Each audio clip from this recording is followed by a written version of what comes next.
This track was downloaded from fusionbd.com. আমি রাজেশ কেমন জানি করতে পারি কিনা এরম করলে কি কাজ করা যায় না? বলো মায়ের কি হয়েছে? ভাবির কি হয়েছে ভাইয়া? ভালো হবে না। চুপ করো, চুপ করো, তোমরা চুপ করো। এসব তোমরা কি বলছো? একদম চুপ করো। আমার কিচ্ছু হয়নি, কিচ্ছু না, কিচ্ছু হয়নি আমার। তোমরা চুপ করো। এবার কুয়াশায় শুনবেন রোমাঞ্চকর এক কাহিনী।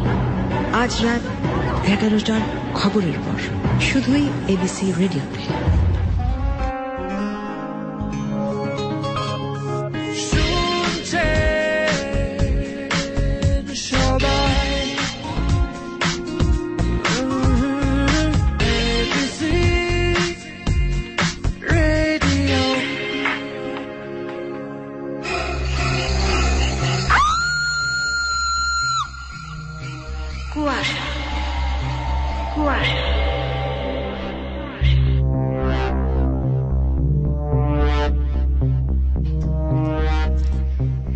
এবিসি রেডিও এফএম 89.2 শুরু হয়ে গেছে রহস্যের আয়োজন কুয়াশা, আর সঙ্গে আছে আমি শারমিন।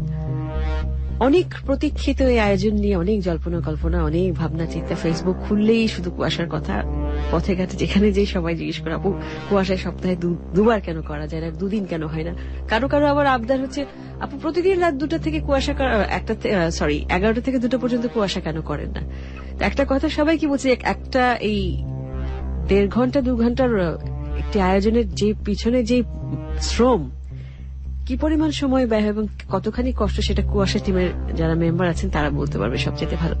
তো এই ফাঁকে জানিয়ে রাখি, আমাদের চলছিল কুয়াশার একটি কম্পিটিশন চলছিল স্ক্রিপ্ট রাইটিং এর। আমরা প্রচুর সাড়া পাচ্ছি এবং এখনো পেয়ে যাচ্ছি। অনেকে হয়তো পার্টি ভাবছেন যে আমারটার কি হলো। একটা ছোট্ট খবর দিই যে যাদেরটা হলো না তাদেরটা আমরা চেষ্টা করব পরবর্তীতে গল্পের আকারে পড়ে দিতে। কিন্তু আমাদের কিছু নিয়ম ছিল, আমরা শুরুতেই বলে দিয়েছিলাম যে কিছু নিয়ম জানিয়ে দিয়েছিলাম যে এই নিয়মের আওতাভুক্ত হতে হবে স্ক্রিপ্ট লেখার ব্যাপার বিষয়টা। তো সেটা যারা করতে পারেননি বা সেটা নিয়মটা যারা রক্ষা করেনি তাদেরটা খুব দুঃখের সঙ্গে জানাচ্ছি, সেই স্ক্রিপ্টগুলো আমরা সিলেক্ট করতে পারিনি। আর নিয়মটা কি সেটা জানিয়ে দিচ্ছি এখন। সেটা হচ্ছে যে 16 ফন্টে কমপক্ষে 30 পাতা লিখে পাঠাতে হবে, কম্পোজ করে পাঠাতে হবে। কমপক্ষে 30, তার বেশি হলে কোনো ক্ষতি নেই। আর গল্পের বিষয়বস্তু কুয়াশার আপনারা নিয়মিত শোনেন যারা, তারা তো জানেনই কি ধরনের। আর কোনো সত্যি ঘটনা থাকলে তার প্রমাণ বা সেটা যে সত্যি ঘটনা সেটা বুঝবো কি করে, সেই সম্পর্কে তার প্রমাণ সবকিছু সেটা আলাদা করে লিখে দিতে হবে। বা যদি নাম আপনি প্রচার করতে না চান সেই ক্ষেত্রে আমরা নাম অবশ্যই নামগুলো পাল্টে নেব, সেটা কিন্তু মেনশন করতে হবে। আমরা মেনশন করে দিই যেটা একটা সত্যি ঘটনা। আর যদি কোনো বিদেশি গল্প অবলম্বনে হয় সেক্ষেত্রে যে লিখেছেন তার নাম অবশ্যই উল্লেখ করতে হবে। আর নিজের লেখা হলে তো কোনো কথাই নেই। তো আমরা এরকম প্রচুর লেখা পেয়েছি। গত সপ্তাহে আমরা যে কুয়াশার যে মূল কাহিনী সম্প্রচার করেছি সেটা একজন প্রথম কুয়াশার স্ক্রিপ্ট রাইটার যে বিজয় হয়েছেন রাইটার হিসেবে, তারটা আমরা প্রচার করেছি। আমরা পরবর্তীতে আরো করবো। কিন্তু তার মানে এই নয়, একজন প্রশ্ন করেছেন আমাকে যে এই সপ্তাহে কি স্ক্রিপ্ট রাইটার যে যারা বিজয় হয়েছেন, তার মানে এই না যে প্রতি সপ্তাহে আমরা শ্রোতাদের স্ক্রিপ্ট প্রচার করবো, তা কিন্তু ঠিক নয়। তা আরো যারা বিজয়ী হতে চান তারা এক্ষুনি লেখা শুরু করে দিন এবং আমাদেরকে লেখা পাঠাতে থাকেন। কথা ছিল যে এই মাসের শেষ অবধি লেখা পাঠাতে হবে, হয়তো সময় আর একটু বাড়তে পারে, আপাতত এই মাস পর্যন্তই চলুক। আজকে আমাদের যেরকম নিয়ম মাফিক শুরু হয় কুয়াশা সেইভাবেই হতে যাচ্ছে। এবং শুরুতে আজকে একজন বিখ্যাত লেখকের গল্প আমরা শুনবো, সেটা হচ্ছে জর্জ বার্নার্ড শোর গল্প আজকে শুনবো, অনুবাদ করা গল্প। গল্পটির নাম হচ্ছে দ্য ব্র্যান্ড অফ কয়েন, যেটার বাংলা নাম হচ্ছে গন্তব্য। এটা পড়ে শোনাচ্ছে সেতু। তার আগে জানিয়ে দিচ্ছি আমাকে লিখে পাঠাবার ঠিকানা যে কোনো মোবাইল থেকে 2221। আর এই ফাঁকে জানিয়ে দিই আমাদের কুয়াশায় গল্প পাঠাবার ঠিকানা এবং স্ক্রিপ্ট পাঠাবার ঠিকানা দুটোই এক, কিন্তু ঠিকানাও দুটো। সেটা হচ্ছে প্রথম ইমেল অ্যাড্রেস kuashafm8920@gmail.com। আবার বলছি, লিখে নিন kuashafm8920@gmail.com। আর এবিসির ঠিকানা হচ্ছে, মেইল অ্যাড্রেস হচ্ছে ABC radio, Dhaka trade centre, 2nd floor, 99 Kazi Nazrul Islam avenue, Karwan বাজার। 2221 আমাকে লেখা পাঠানো যেতে পারে। লেখা পাঠানো মানে হচ্ছে এখন SMS অনুষ্ঠান চলাকালীন আপনারা যারা SMS পাঠাতে চান 2221 RJ শারমিনের ফ্যান পেজ আছে, এবিসির ফ্যান পেজও আছে, সেখানে লিখে পাঠাতে পারেন। আর আমার মনে হয় আমরা গল্প শুরু করে দিই। আজকের প্রথম গল্প যেটা জর্জ বার্নার্ড শোর যে গল্পটার কথা বলছিলাম, দ্য ব্র্যান্ড অফ কয়েন, পড়ে শোনাচ্ছে সেতু, আর আমি শারমিন সাথেই আছি। গল্পের প্রথম পর্ব এখন শুনবো, দ্বিতীয় পর্ব একটা ছোট্ট বিরতি নিয়ে তারপরে শুনবো। সঙ্গেই থাকবেন।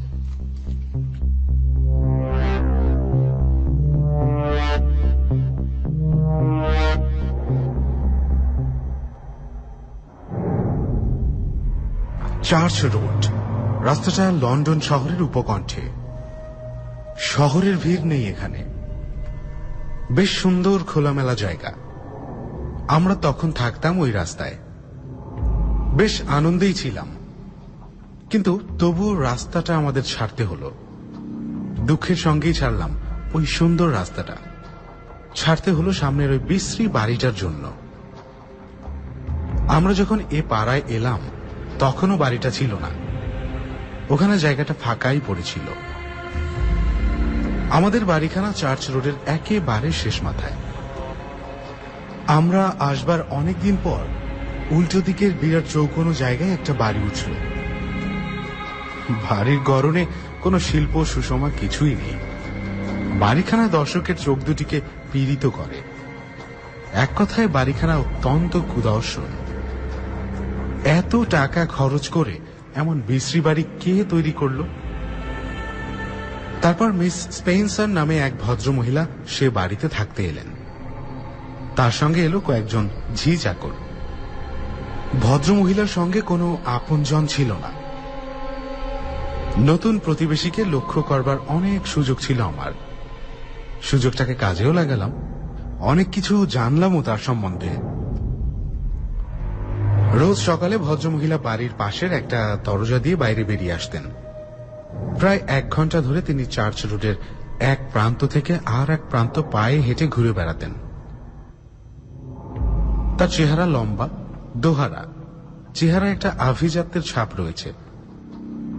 তার পোশাক পরিচ্ছদও বেশ রুচিপূর্ণ। হাঁটা চলার মধ্যেও ফুটে উঠত আভিজাত্য। রাস্তার পাশে গাছের ছায়ায় যখন তিনি চলতেন তখন আমার দেখতে বেশ ভালো লাগত। নামটুকু ছাড়া ভদ্রমহিলার আর কোনো পরিচয় জানতাম না। তবে তিনি যে অভিজাত পরিবারের সন্তান সে বিষয়ে সন্দেহের অবকাশ ছিল না। ভদ্রমহিলার গাড়িখানাও বেশ দামি, কাজেই তার যে অর্থের অভাব নেই তা বেশ বোঝা যেত। রোজ বিকেলে তিনি গাড়ি করে বেড়াতে বেরোতেন, কিন্তু সকালে পায়ে হেঁটে চলবার সময় কিংবা বিকেলে গাড়ি করে বেরোবার সময় তিনি একাই থাকতেন। তার জীবনটা ছিল নিঃসঙ্গ। তার এই নিঃসঙ্গ জীবন দেখে আমার সমবেদনা হতো। তার কি কোনো আপনজন নেই? এমন সময় কোনো একদিন ঘটল সেই ঘটনা, যেটা না ঘটলে হয়তো আমার মনোবাসনা এত তাড়াতাড়ি পূর্ণ হতো না। আমাদের পোষা কুকুর কার্লোকে সঙ্গে নিয়ে চার্চ রোডে বেড়াতে বেরিয়েছিলাম। হঠাৎ দূরে মিস স্পেন্সারকে দেখলাম। ভদ্রমহিলা এদিকেই আসছেন। কার্লো এতক্ষণ মহা খুশিতে আমার চারপাশে ছোটাছুটি করছিল। ওর গলা থেকে বেরিয়ে আসছিল আনন্দের ডাক। হঠাৎ কুকুরটার কি যেন হলো, ও দাঁত বের করে হিংস্রভাবে ছুটে গেল মিস স্পেন্সারের দিকে। কার্লো ভদ্রমহিলাকে এমন ভাবে ধাক্কা মারল যে তিনি প্রায় পড়েই যাচ্ছিলেন। আমিও ছুটে গেলাম ওর দিকে। আমার কুকুরটার আচরণের জন্য বারবার ক্ষমা চাইলাম ভদ্রমহিলার কাছে। আমার দিকে তাকিয়ে কোমল গলায় তিনি বললেন, ঠিক আছে, আপনি এত অপ্রস্তুত হচ্ছেন কেন?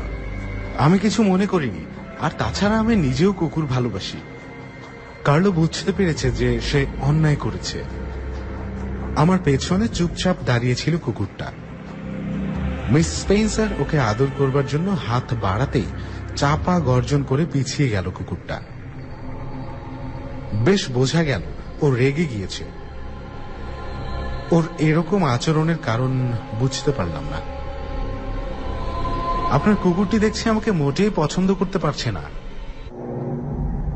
বিষণ্ণ গলায় মিস স্পেন্সার বললেন, ওর এরকম আচরণের অর্থ আমিও বুঝে উঠতে পারছি না। আমরা পরস্পরের প্রতিবেশী। আপনার সঙ্গে ওর এমন আচরণ করা উচিত নয়। প্রতিবেশী?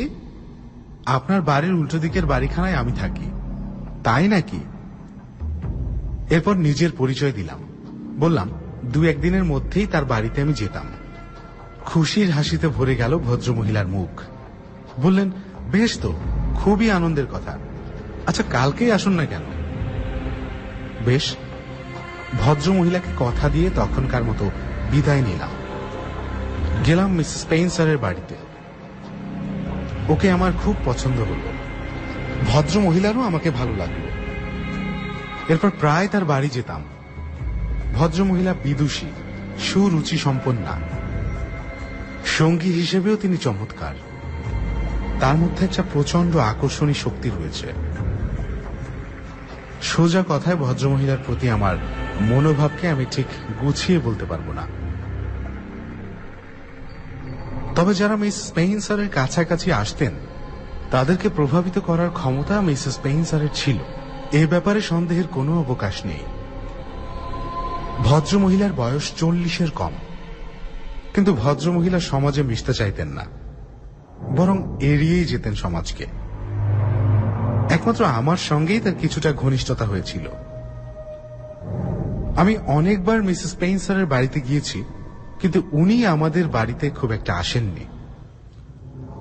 আর যদি বা কখনো আমাদের বাড়িতে আসতেন, তাহলে নিজের বাড়ির মতো কখনো স্বস্তি বোধ করতেন না। হয়তো কার্লোর অদ্ভুত অস্বাভাবিক আচরণে উনি এমন করতেন।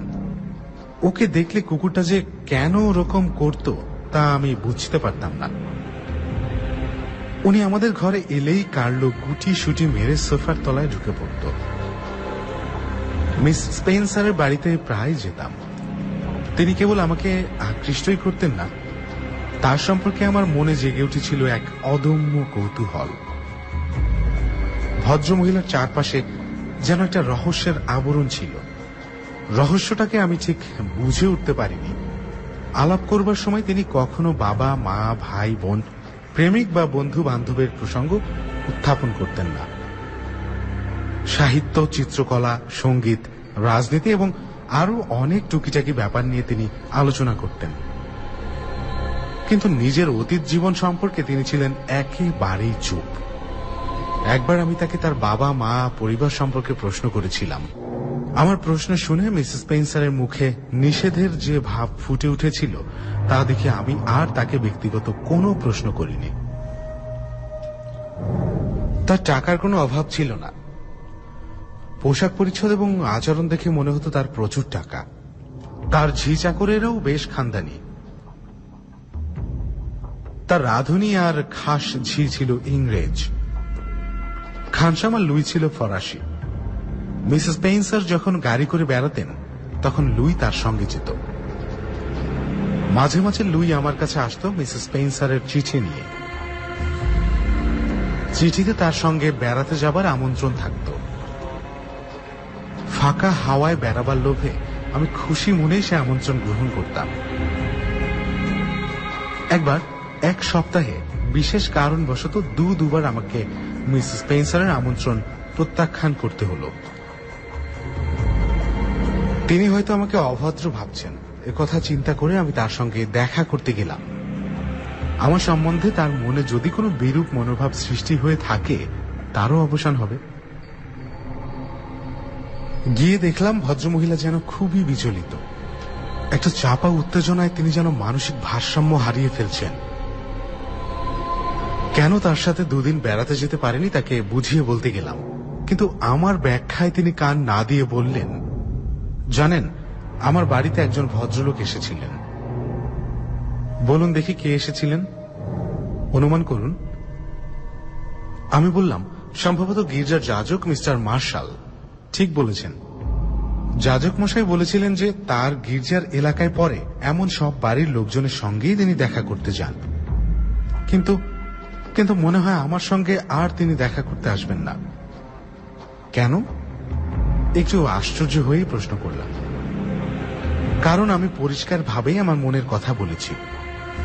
এটা বলতেও ভুলিনি যে ধর্মের ব্যাপারে আমার নিজস্ব একটা মতামত রয়েছে। তাছাড়া আমি কোনোদিন গির্জায়ও যাইনি। যাজক মশাই কি বললেন? আমার বেশ মজাই লাগছিল। মনে পড়ছিল যাজক মশাইয়ের আতঙ্ক ভরা মুখখানা। উনি খুব একটা কিছু বললেন না, তবে মনে হলো অনেক কথাই ভাবলেন।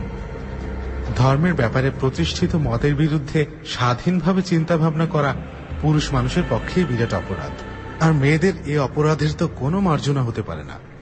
কিন্তু ধর্মীয় ব্যাপারে তো আপনি ধর্মায়তনের প্রতিষ্ঠিত মতের বিরুদ্ধে নন। একটু অবাক হয়েই বললাম, কারণ আমার স্পষ্ট মনে পড়ছে যে একাধিকবার আমি মিসেস স্পেন্সারকে আমাদের এলাকার গির্জায় যেতে দেখেছি। কিন্তু তিনি যদি তা অস্বীকার করেন তবে আমার আর কি বলবার থাকবে। আর এসব ব্যক্তিগত ব্যাপারে আমি কেনই বা বলতে যাব। এরপর যেদিন মিসেস স্পেন্সারের বাড়িতে গেলাম, দেখলাম তিনি বাইবেল পড়ছেন। প্রিয় ইজি চেয়ারখানে গা ঢেলে দিয়েছেন তিনি। তার কোলে খোলা বাইবেল। আমাকে স্বাগত জানালেন মিসেস স্পেন্সার। আমি তার পাশের চেয়ারখানায় বসলাম। আমার দিকে তাকিয়ে তিনি বললেন, আপনি নিশ্চয়ই বাইবেলের কেইন আর অ্যাবেলের কাহিনী পড়েছেন। এমন ভাবে তিনি প্রশ্নটা করলেন যেন তিনি সদ্য প্রকাশিত কোনো উপন্যাস নিয়ে আলোচনা করতে চাইছেন।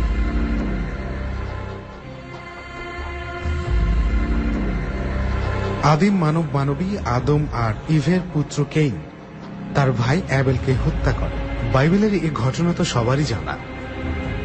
হ্যাঁ, নিশ্চয়ই পড়েছি। তার প্রশ্নের উত্তরে বললাম, আপনি কি পৃথিবীর প্রথম খুনির মুখে যে কলঙ্কের চিহ্ন ফুটে উঠেছিল তা ভেবেছেন? মাঝে মাঝে ভেবেছি, আমি উত্তর দিলাম। এ বিষয়ে আপনার মত কি? নির্লিপ্ত স্বরে প্রশ্ন করলেও মিসেস স্পেন্সারের কালো চোখের দৃষ্টিতে কেমন যেন এক অতলান্ত গভীরতা। আমাদের জ্ঞান এতই সীমিত যে এ ব্যাপারে অনুমান ছাড়া আর কিছুই করা আমাদের পক্ষে সম্ভব নয়। ঠিকই বলেছেন, অনুমানের ফলে আসতে পারে কৌতূহল।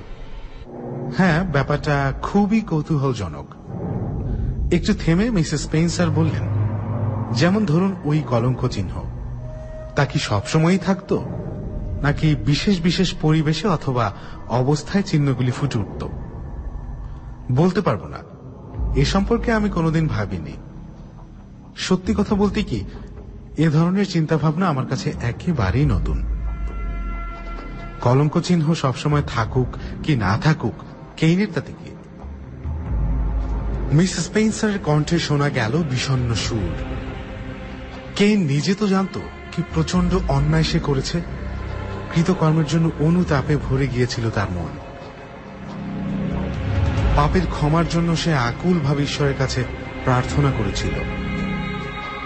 উফ, কি দুর্ভাগ্য, কি শাস্তি! দারুণ মানসিক যন্ত্রণায় হাত কচলাতে লাগলেন মিস স্পেন্সার। কিন্তু কেইন মহাপাপ করেছিল। সে তার আপন ভাইকে হত্যা করেছিল। যে মহাপাপ সে করেছিল সেজন্য ওরকম শাস্তিই ছিল তার প্রাপ্য। ঈশ্বর তাকে ঠিক শাস্তি দিয়েছেন। কেইনের উপর আমার কোনো সহানুভূতি নেই। ওরকম কথা বলবেন না, যন্ত্রণা কাতর কণ্ঠে মিস স্পেন্সার বললেন। ওর কথাগুলো আর্তনাদের মতো শোনালো। তার চোখের দিকে চোখ পড়তেই আমার সমস্ত শরীরটা শিউরে উঠল। আমার মাথা থেকে পা পর্যন্ত কেঁপে উঠল। কি দেখলাম তার চোখে জানি না, আমি গুছিয়েও বলতে পারবো না। মিস স্পেন্সার দেখলেন আমার ভাবান্তর। মুহূর্তের মধ্যে আবারও ফিরে এলো তার আগেকার শান্ত ভাব। একটা মুখোশ যেন খুলে পড়েছিল ক্ষণিকের জন্য। ওই দিনের মতো বিদায় নিলাম তার বাড়ি থেকে। কয়েকদিন পরে তার কাছ থেকে চিঠি নিয়ে খানসামা লুই আমার কাছে এলো। মিস স্পেন্সার জানতে চেয়েছেন সেদিন আমি তার সঙ্গে গাড়ি করে বেড়াতে যেতে পারবো কিনা। লুইয়ের মারফত জানালাম বেড়াতে যেতে আমার কোনো অসুবিধা নেই। তৈরি হয়েছিলাম, গাড়িটা আসতেই বেরিয়ে পড়লাম। ঘন্টা দুই ঘুরলাম আমরা, তারপর ফিরবার পালা। বড় রাস্তা ধরে আমরা ফিরছিলাম। বাড়ি এখনো বেশ দূরে। একটা টুপির দোকানের সামনে এসে পড়েছি আমরা। এ দোকানে নানা ধরনের মেয়েদের টুপি পাওয়া যায়। দোকানটার পাশে একটা ফটো তোলবার স্টুডিও। মিস স্পেন্সার গাড়ি থামাবার নির্দেশ দিলেন। গাড়িটা থামলো টুপির দোকানের সামনে। ভাবলাম ভদ্রমহিলা হয়তো টুপি কিনবেন। এখানে নয়, স্টুডিওর সামনে চলো, ফটো তুলব। অস্বাভাবিক দৃঢ় কণ্ঠে মিসেস স্পেন্সার বললেন। গাড়ি থামলো স্টুডিওর সামনে। খানসামা লুই নামলো দরজা খুলবার জন্য, কিন্তু দরজা না খুলে হাতলে হাত রেখে সে চুপচাপ দাঁড়িয়ে রইল। ওর চোখে মুখে দুশ্চিন্তার ছাপ দেখে অবাক হলাম। ম্যাডাম, লুই বলল, আর ওই একটা শব্দের মধ্যেই যেন ঝরে পড়ল একরাশ মিনতি। তার চোখে মুখে ফুটে উঠল নিষেধের রেখা। মিস স্পেন্সারের চোখ দুটি যেন বিদ্যুতের মতো ঝলসে উঠল। তিনি হুকুম দিলেন, দরজা খোলো। সেই শীতল অথচ দৃঢ় কণ্ঠের আদেশ অমান্য করা অসম্ভব। গাড়ি থেকে নেমে পড়লাম। শুনতে পেলাম লুইয়ের দীর্ঘ নিঃশ্বাস। সে আমার দিকে করুণ দৃষ্টিতে তাকালো। মনে হলো সে আমাকে কিছু বলতে চায়, কিন্তু সে কথা বলবার সাহস ওর নেই। স্মিথের স্টুডিওর সামনে গাড়ি থেমেছে। আমাদের এ শহরতলিতে ভালো ফটোগ্রাফার হিসেবে স্মিথের খুব নামডাক। আমাদের ঢুকতে দেখে কাউন্টার থেকে একটি অল্প বয়সী মেয়ে আমাদের দিকে এগিয়ে এসে জিজ্ঞাসা করল, ছবি তুলবেন? হ্যাঁ, মিস স্পেন্সার বললেন। আপনাদের কি আসবার কথা ছিল? হ্যাঁ, 2টোর সময় আসবার কথা ছিল। মিস স্পেন্সার তার নাম বললেন। আসুন, আপনারা ভেতরে আসুন। মেয়েটি আমাদের নিয়ে গেল ভিতরের একখানা ঘরে, ছবি তুলবার জায়গায়। একটু পরেই স্মিথ বেরিয়ে এলো ডাক চেম্বার থেকে। স্মিথ আমার পূর্ব পরিচিত, তাই তার সাথে কথা বলছিলাম।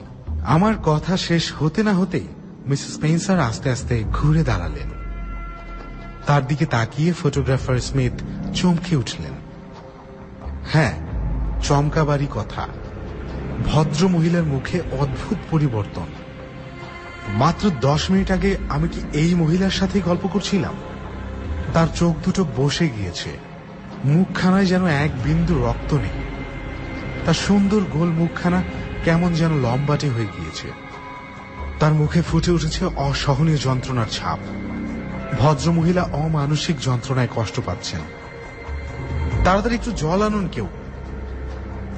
জলের প্রয়োজন নেই, তিনি অদ্ভুত গলায় বললেন। তারপর বসে স্মিথকে ইঙ্গিত করলেন ছবি তুলবার জন্য। স্মিথ তাড়াতাড়ি কালো পর্দা ঘেরা কোনায় গিয়ে ঢুকল।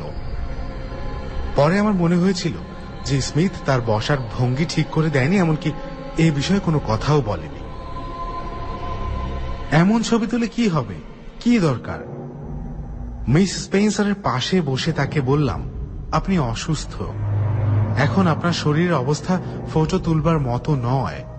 আপনার আসল চেহারা ছবিতে উঠবে না, দেখে মনে হবে মৃত মানুষের ছবি। তার গলা চিরে বেরিয়ে এলো এক অসহনীয় দুঃসহ যন্ত্রণা। পৃথিবীর সমস্ত আর্তনাদ যেন ধরা পড়ল ওই তীব্র তীক্ষ্ণ আর্তনাদের মধ্যে। তার ডান হাতখানা চেপে ধরল চেয়ারের হাতল। মিস স্পেন্সারের কপালে ফুটে উঠল বড় বড় ঘামের ফোঁটা। একটা প্রচন্ড ভয় যেন আচ্ছন্ন করে ফেলতে চাইছে তাকে। আসুন, চলে আসুন আপনি। ভদ্র মহিলাকে চেয়ার থেকে টেনে তুলবার চেষ্টা করতে করতে আমি চিৎকার করে উঠলাম। মিস স্পেন্সার বাধা দিলেন। ভাঙা গলায় ফ্যাস ফ্যাস করে তিনি বললেন, আমি জানব, আমাকে জানতেই হবে। আপনি আমার কাছে থাকুন, কাছে থাকুন আমার, আমাকে একটু সাহায্য করুন। মিস স্পেন্সারের পাশে বসলাম। নিজের মুখ ঢেকে ফেললাম 2 হাত দিয়ে। ভদ্রমহিলার মুখের দিকে তাকাবার সাহস আমি হারিয়ে ফেলেছিলাম।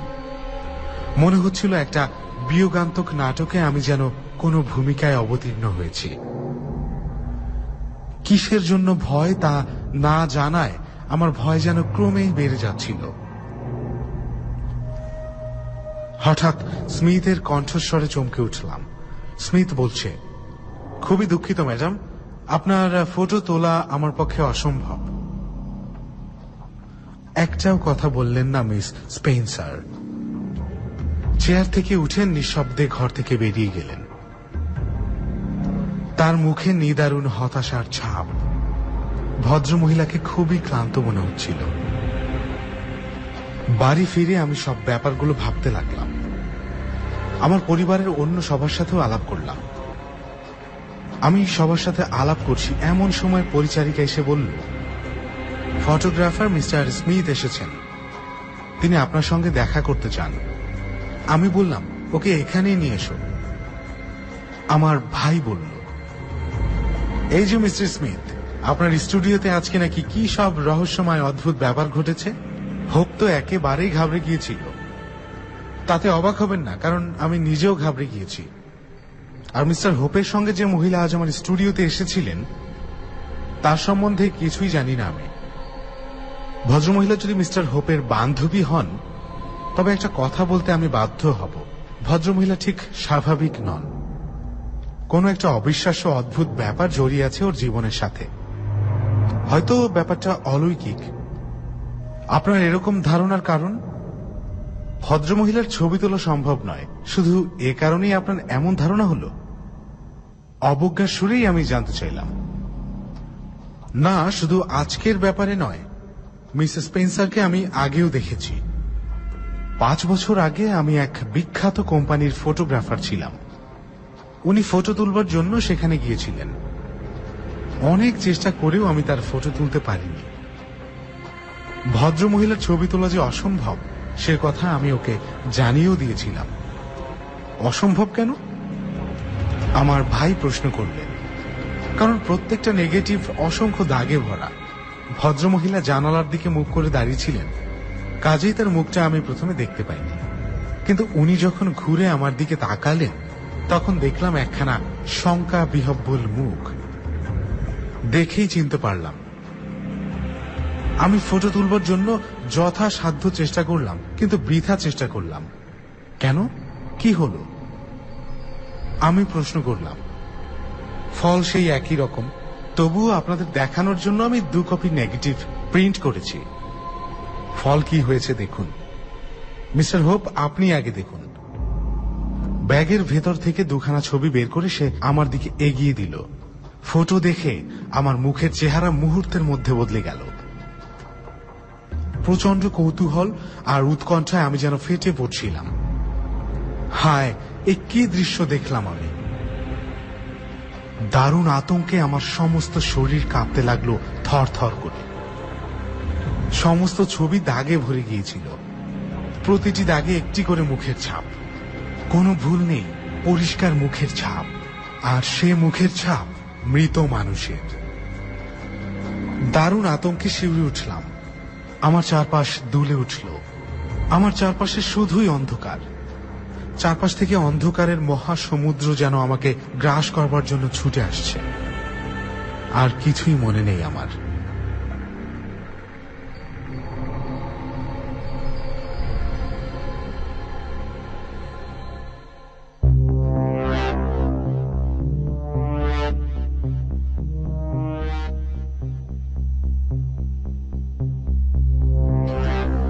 বন্ধুরা, আমরা এতক্ষণ শুনছিলাম জর্জ বার্নার্ড শোর লেখা একটি গল্প যেটা পড়ে শোনাচ্ছিল সেতু অনুবাদটি। গল্পটির নাম হচ্ছে দ্য ব্র্যান্ড অফ কয়েন। আর আমি জানি না, অনেকেরই অ্যাডভান্স লিখে পাঠিয়ে যে খুব ভয় লাগছে, খুব ভালো লেগেছে। তো বেশ কিছু SMS এসে গেছে 2221-এ। আমি পড়ছি SMS। জেরিন লিখেছে মহেশখালী থেকে, লিখেছে, শারমিন আপু কেমন আছেন? আমি কুয়াশার একজন নিয়মিত দর্শক। লিখেছে দর্শক হবে না, শ্রোতা। অবশ্য আমার মনে হয় কুয়াশা এমন ভাবে আমরা প্রেজেন্ট করি যে চোখ বন্ধ করে দেখা যায়। আমি কুয়াশাকে খুব লাইক করি। অনেক ধন্যবাদ জেরিন। আর স্পেস কুয়াশা কেন লিখেছে বুঝতে পারিনি। আমি বলছিলাম ABC লিখে স্পেস দিতে। ফার্স্ট গল্পটা ভালো ছিল আপু, অনেক ধন্যবাদ আপু। আমিও আমার বন্ধু মিলে, বন্ধুর নাম হচ্ছে সীমা, শুনছি, মিস করেছি মূল কুয়াশাকে। না, মূল কুয়াশা এখনো মিস করে, প্রথম অংশটুকু মিস করেছ যদি পুরোটা না শুনে থাকো। আর তুমি লিখে পাঠিয়েছো 23:39, মানে 11:39। খুব একটা বোধহয় বেশি মিস করনি। ফাহমিদা বাড়ি ঢাকা থেকে লিখেছেন ফেমাস রাইটারদের লেখাগুলো শোনার মজাই আলাদা। আচ্ছা, আপনাদের মেইন স্টোরিগুলো ফেমাস রাইটারদের লেখার ছায়া অবলম্বনেও হতে পারে? হ্যাঁ, আমরা করেছি। আমরা শরদিন্দু বন্দ্যোপাধ্যায়ের লেখা করেছিলাম, ব্যোমকেশ বক্সীর গল্প নিয়ে আমরা শুরুর দিকে করেছিলাম বেশ কয়েকটা, 3টা এপিসোড করেছি আমরা। পরবর্তীতে করবার ইচ্ছা আছে, দেখা যাক। সেক্ষেত্রে আপনাদের সাহায্য কামনা করতে পারি আমরা। আপনারাও স্ক্রিপ্ট লিখে পাঠাতে পারেন। যদি চমৎকার সুন্দর স্ক্রিপ্ট লিখে পাঠান অবশ্যই আমরা সম্প্রচার করব। বাঁধন ঢাকা থেকে লিখেছে মুন্নাকে হাই বলো আপু, ওর ভয় লাগছে। হাই মুন্না। আপু আমি আর আলামিন ভূতকে নয় আপনাকে ভয় পাই। আচ্ছা, আমাকে ভয় পাওয়ার কোনোই কারণ নেই। রাজারবাগ থেকে মুনিয়া লিখেছে আপু আমি একটা স্ক্রিপ্ট লিখে পাঠাতে চাই, কি করব প্লিজ একটু বলে দাও।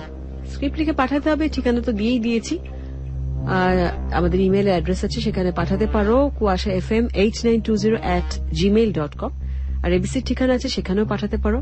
ABC radio, Dhaka trade centre, 2nd floor, 99 Kazi Nazrul Islam avenue, Karwan বাজার, ঢাকা, এই ঠিকানায়।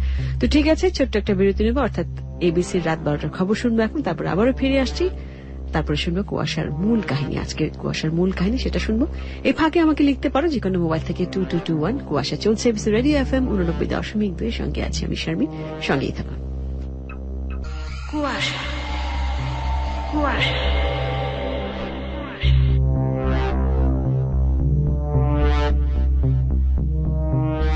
বন্ধুরা, স্বাগত আরেকবার কুয়াশাতে, এবং সঙ্গে আছি শারমিন। আর শুনছেন এবিসি রেডিও FM 89.2।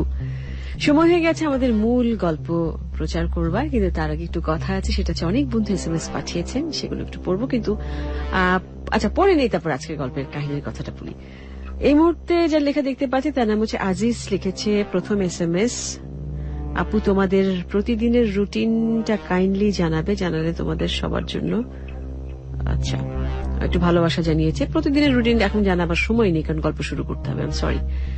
আর প্রতিদিন রুটিন মানে কি, রেডিওর কি একটু ব্যক্তিগত জীবন। সকালবেলা ঘুম থেকে উঠি, নাস্তা খাই, তারপরে অফিসে আসি, শো থাকলে শো করি, তারপর আবার খাই, তারপরে চা খাই, তারপরে সবার সঙ্গে কথা বলি, কাজ করি, তারপর বাড়ি চলে যাই, আবার খাই, ঘুমোতে যাই, দাওয়াত থাকলে দাওয়াতে চলে যাই, বাইরে যাওয়ার থাকলে বাইরে যাই, শপিং এ যাই, মুভি দেখি, বই পড়ি, কাজ থাকলে কাজ করি। এটা তো তোমার আপনাদের ডেইলি রুটিন যেরকম আমাদেরটাও, আলাদা কিছু নয়।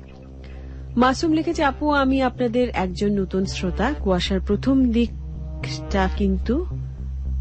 দিকটা কিন্তু ভালো লেগেছে, মানে প্রথম পর্বটা, যেহেতু নতুন শ্রোতা, বা প্রথম অংশটা বা প্রথম আওয়াজটা, সেটা সঠিকভাবে না লিখলে পুরো মানেটা পাল্টে যায়। পুরোটা শুনুন, আরো ভালো লাগবে। হ্যালো শারমিন আপু, আজকের গল্প অনেক মজার ও ভয়ঙ্কর। ভোলামন, অনেক ধন্যবাদ ভোলামন। আই লাভ ইউ কুয়াশা আপু, তুমি কেমন আছো? আমাকে খুব ভালো লাগছে। তোমার খুব ভালো লাগছে সেটা লিখেছে, অনেক ধন্যবাদ তোমাকে। মাসুম লিখেছে আপু আমি আপনাদের নতুন একজন শ্রোতা, কুয়াশার প্রথম পড়েছি একবার। হ্যালো শারমিন আপু, আমি সোহেল রানা বনানী থেকে। কুয়াশা খুব ভালো, আমি আজ নতুন শুনছি। অনেক নতুন শ্রোতা আজকে যোগদান করেছে, অনেক ধন্যবাদ আপনাকে। মাহিয়া রুনা লিখেছে আপু আমার তোমাকে বেশি ভালো লাগে তো আপু আমার ভাবি আমাকে ডিস্টার্ব করে থাকে, তুমি কিছু বলো। আই লাভ ইউ আপু। আচ্ছা, এখন আর ডিস্টার্ব করবেন না, আপনিও শুনুন, মাহিয়াকেও শুনতে দিন। আজকের কুয়াশার পর্ব খুবই চমৎকার, খুব মনোযোগ দিয়ে শুনুন। আচ্ছা, কুয়াশা ভালো লেগেছে। ফখরুল প্রিমিয়ার ইউনিভার্সিটি চিটাগং থেকে লিখে পাঠিয়েছেন। সাকিব লিখেছে ক্যান্টনমেন্ট থেকে আপু যাওয়ার সময় তুমিও গানটা প্লিজ প্লে করে যাবেন। কুয়াশা আমার খুব ভালো লাগে, দেখা যাবে। কবির লিখেছেন ইপিজেড রোড থেকে, সিদ্ধিরগঞ্জ থেকে, নারায়ণগঞ্জ সিদ্ধিরগঞ্জ থেকে লিখেছে একমাত্র মরুভূমিতে থাকলে চোখের দৃষ্টি খুব তীক্ষ্ণ হয়, কারণ বালিও তাপ তরঙ্গের মধ্যে পথ খুঁজে নিতে হয়। আমি কিছুই বুঝলাম না এই কথাটা, হঠাৎ করে এখন লিখে পাঠাবার কি হলো। ব্যাড বয়স লিখেছে কে যেন, কজন শুনছে কি জানি, আমি আপনার লেখাটা ঠিক বুঝতে পারিনি। হাট হাজারি থেকে লিখেছে আভির আপু বাইরে জ্যোৎস্না দেখে আপনার কুয়াশা শুনছি, তাড়াতাড়ি শুরু করো। হ্যাঁ, এই তার কিছুক্ষণ। ম্যাম লিখেছে উত্তরা থেকে, আমি কুয়াশা নিয়মিত শ্রোতা, কিন্তু SMS করা হয় না। আই লাভ কুয়াশা এন্ড প্রেম রোগ। অনেক ধন্যবাদ আপনাকে। জুনায়েদ খান লিখেছেন যাত্রাবাড়ি থেকে, আপু আমি চাঁদনিকে লাভ করি। আচ্ছা, এগুলো তো অবান্তর কথা, অবান্তর SMS। শারমিন আপু কেমন আছো? আমি ক্লাস 9-এ পড়ি। আমি ভয়ের কাহিনী শুনতে লাইক করি। আমি কুয়াশা এবং এবিসির নিয়মিত শ্রোতা, কিন্তু আজ নতুন SMS করলাম। সুনির্মল চাকমা কাপ্তাই থেকে, স্বাগত এবিসি রেডিওতে। কুয়াশা ভালো লেগেছে, অনেকে লিখেছেন। আমি শহীদ যাত্রাবাড়ি থেকে। শারমিন আপু তুমি ভালো আছো আশা করি। আজকে কুয়াশা অসম হবে, অবশ্যই হবে। ইব্রাহিমপুর থেকে লিখেছেন একজন, নাম পাঠায়নি। এই প্রথম গল্পটা খুব ভালো হয়েছে। মোহাফিজুর রহমান চিটাগং থেকে লিখছে, আপু 17 তারিখ আমার SSC রেজাল্ট দেবে, সবাইকে বলবেন দোয়া করতে, আপনিও দোয়া করবেন। অল দ্য বেস্ট, অবশ্যই তোমার রেজাল্ট খুব ভালো হবে। সুমন আর মামুন লিখেছেন, আমরা কুয়াশা শুনছি বে অফ বেঙ্গলের মাঝখান থেকে, চমৎকার, সো মাচ ডার্ক হিয়ার, আমরা নতুন ফ্যান। অনেক ধন্যবাদ। এবং আমি খুব শিহরিত হচ্ছি, যে খুবই অ্যাডভেঞ্চারাস মনে হচ্ছে। আপনারা দুজন কেন সেটা লিখেননি।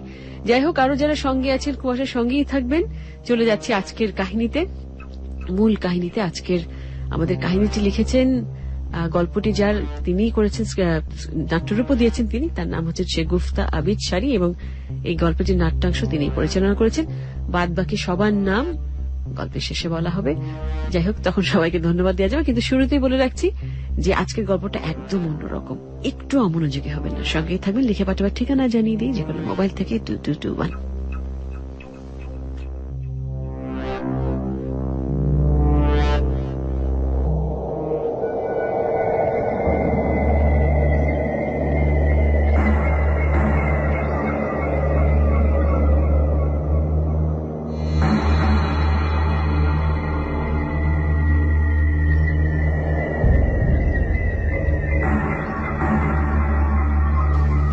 মানুষের সাথে মানুষের সম্পর্কটাই এমন।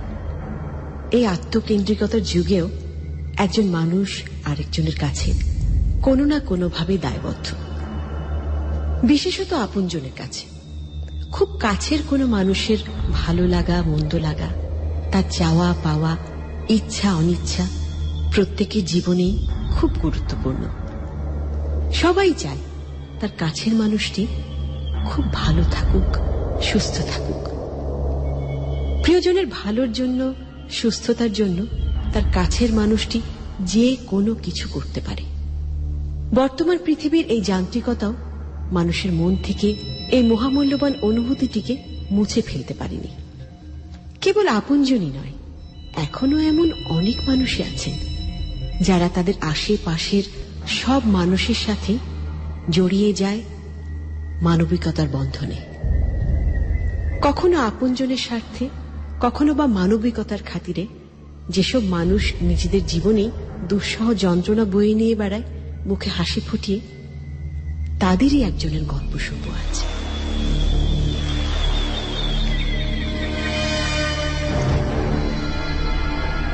বাবা বাবা বাবা বাবা বাবা, মায়ের কি হয়েছে বাবা? বাবা, ও বাবা, মায়ের কি হয়েছে? বলো না বাবা, মা এরকম করছে কেন? বাবা বাবা, ও বাবা। ডাক্তার কি বলেছে রাজীব? আমার কাছে লুকিও না, আমাকে খুলে বলো বাবা। আমি একটু চেষ্টা করে দেখি কিছু করতে পারি কিনা। বলো বলো, কিছু তো বলো রাজীব। আমার মেয়েটা কি আর কখনোই ভালো হবে না? আর কি কখনোই ভালো হবে না আমার মেয়েটা?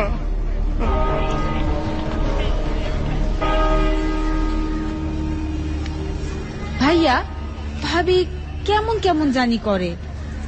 ইরাম করলে কি কাজ করা যায় নাহি? কোন দেহি ভাবির কি হইছে ভাইয়া? এরাম হইলে কিন্তু আমি আর কাজ করতে পারুম না। ভাবির শরীর ভালো হইলে পারে আমারে খবর দিয়েন।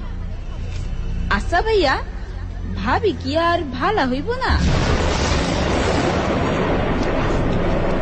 রাজীব ভাই, মাহি নাকি খুব অসুস্থ। কি হয়েছে ওর? খুব সিরিয়াস কিছু কি?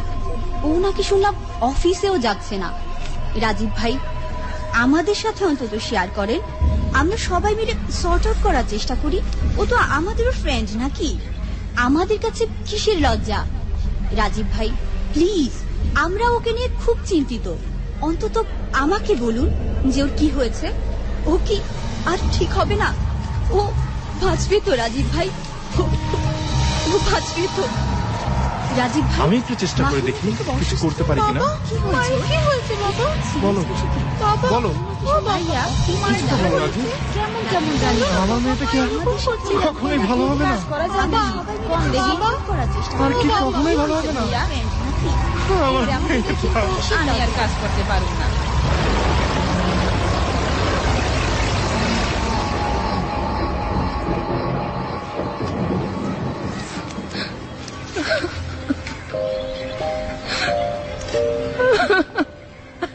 তোমরা চুপ করো, তোমরা চুপ করো। তোমরা সব কি বলছো?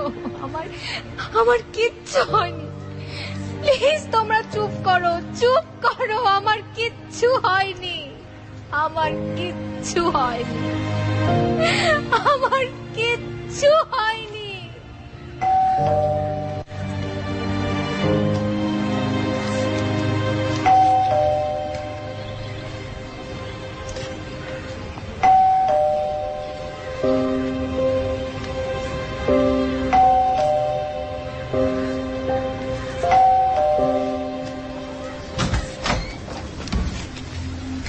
কাকে চান আপনারা?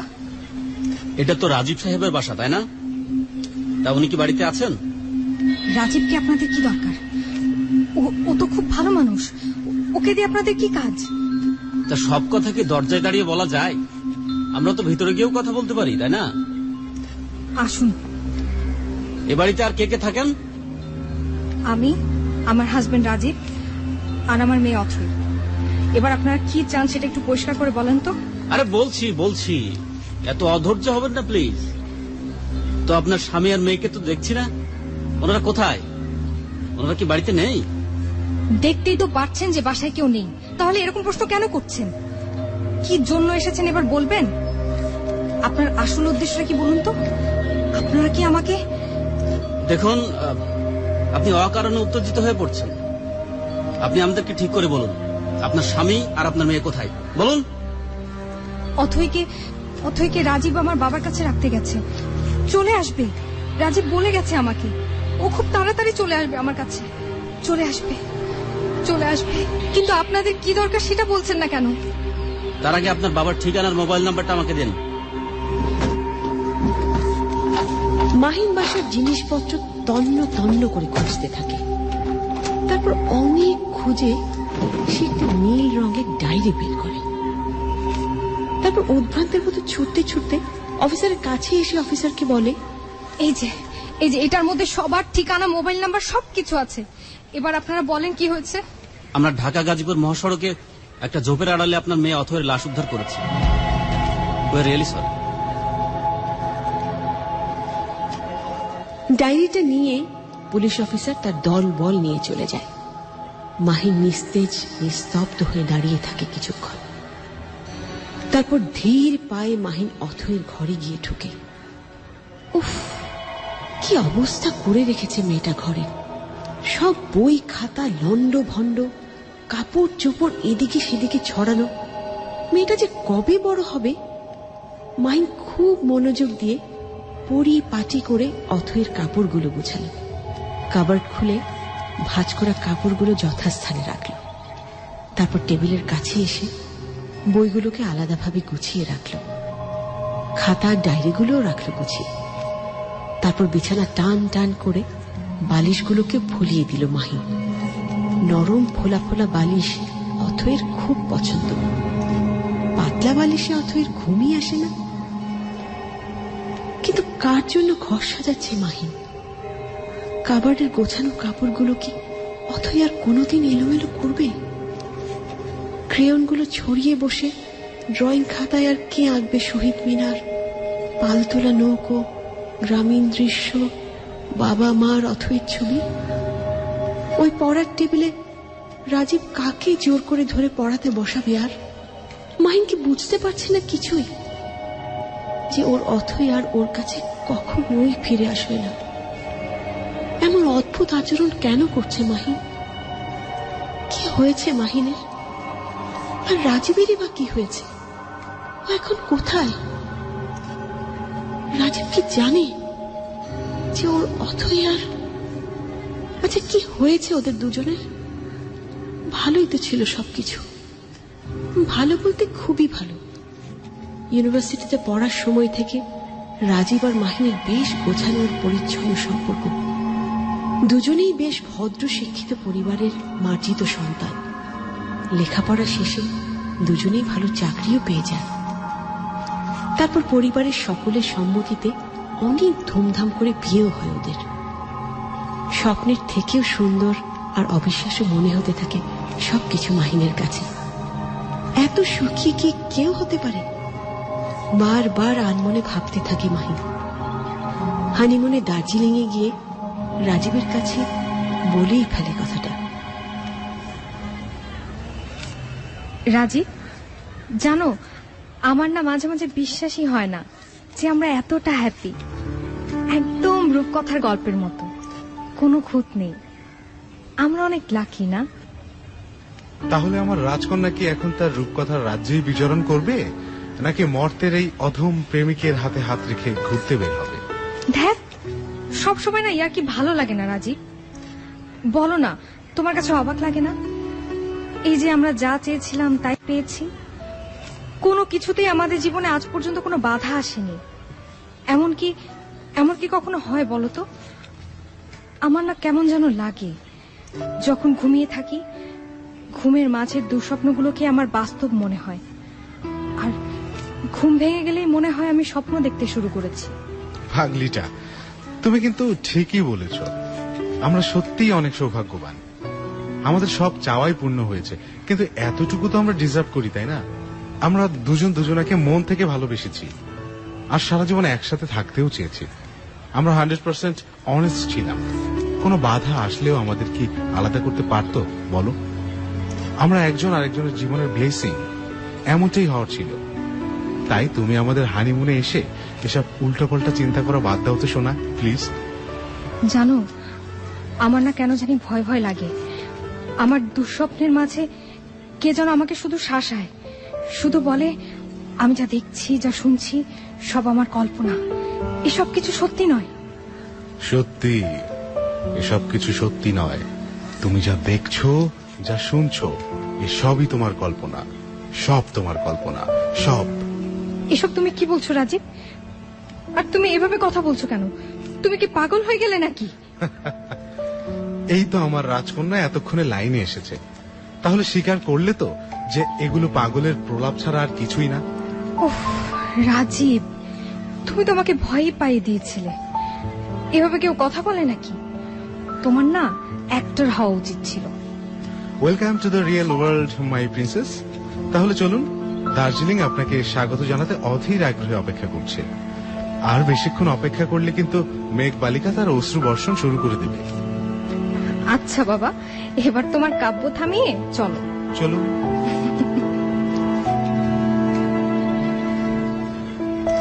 দীর্ঘদিনের জমে থাকা ধুলো মুছে নতুন করে ড্রয়িং রুমটা সাজাচ্ছে মাহিন। যেমন সাজানো ছিল মাহিন আর রাজীবের জীবনটা।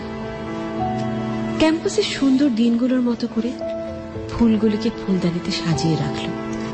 আর দার্জিলিং থেকে আনা ধুলোয় থেকে যাওয়া শোপিসগুলো, কে বলবে এগুলো একসময় ওখানকার শ্বেত শুভ্র পাহাড়ের স্মৃতির স্নিগ্ধতায় ঘর পর্যন্ত বয়ে নিয়ে এসেছিল। মায়ের কি হয়েছে? কি হয়েছে ওর? ভাবির কি হয়েছে ভাইয়া? চুপ করো, চুপ করো, তোমরা চুপ করো। এসব তোমরা কি বলছো? তোমরা চুপ করো, একদম চুপ করো। আমার কিচ্ছু হয়নি, কিচ্ছু না, কিচ্ছু হয়নি আমার। তোমরা চুপ করো। তোর মেয়ে মরে গেছে, মরে গেছে, তোর মেয়ে অধৈ মরে গেছে, মরে গেছে, মরে গেছে, মরে গেছে।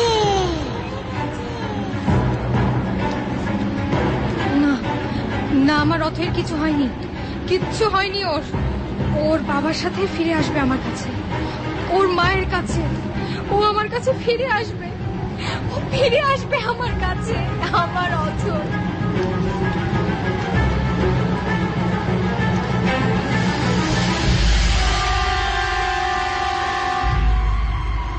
অথয়ের খুনের তদন্তে পুলিশ অফিসার মাহিনের বাবার বাড়িতে যান।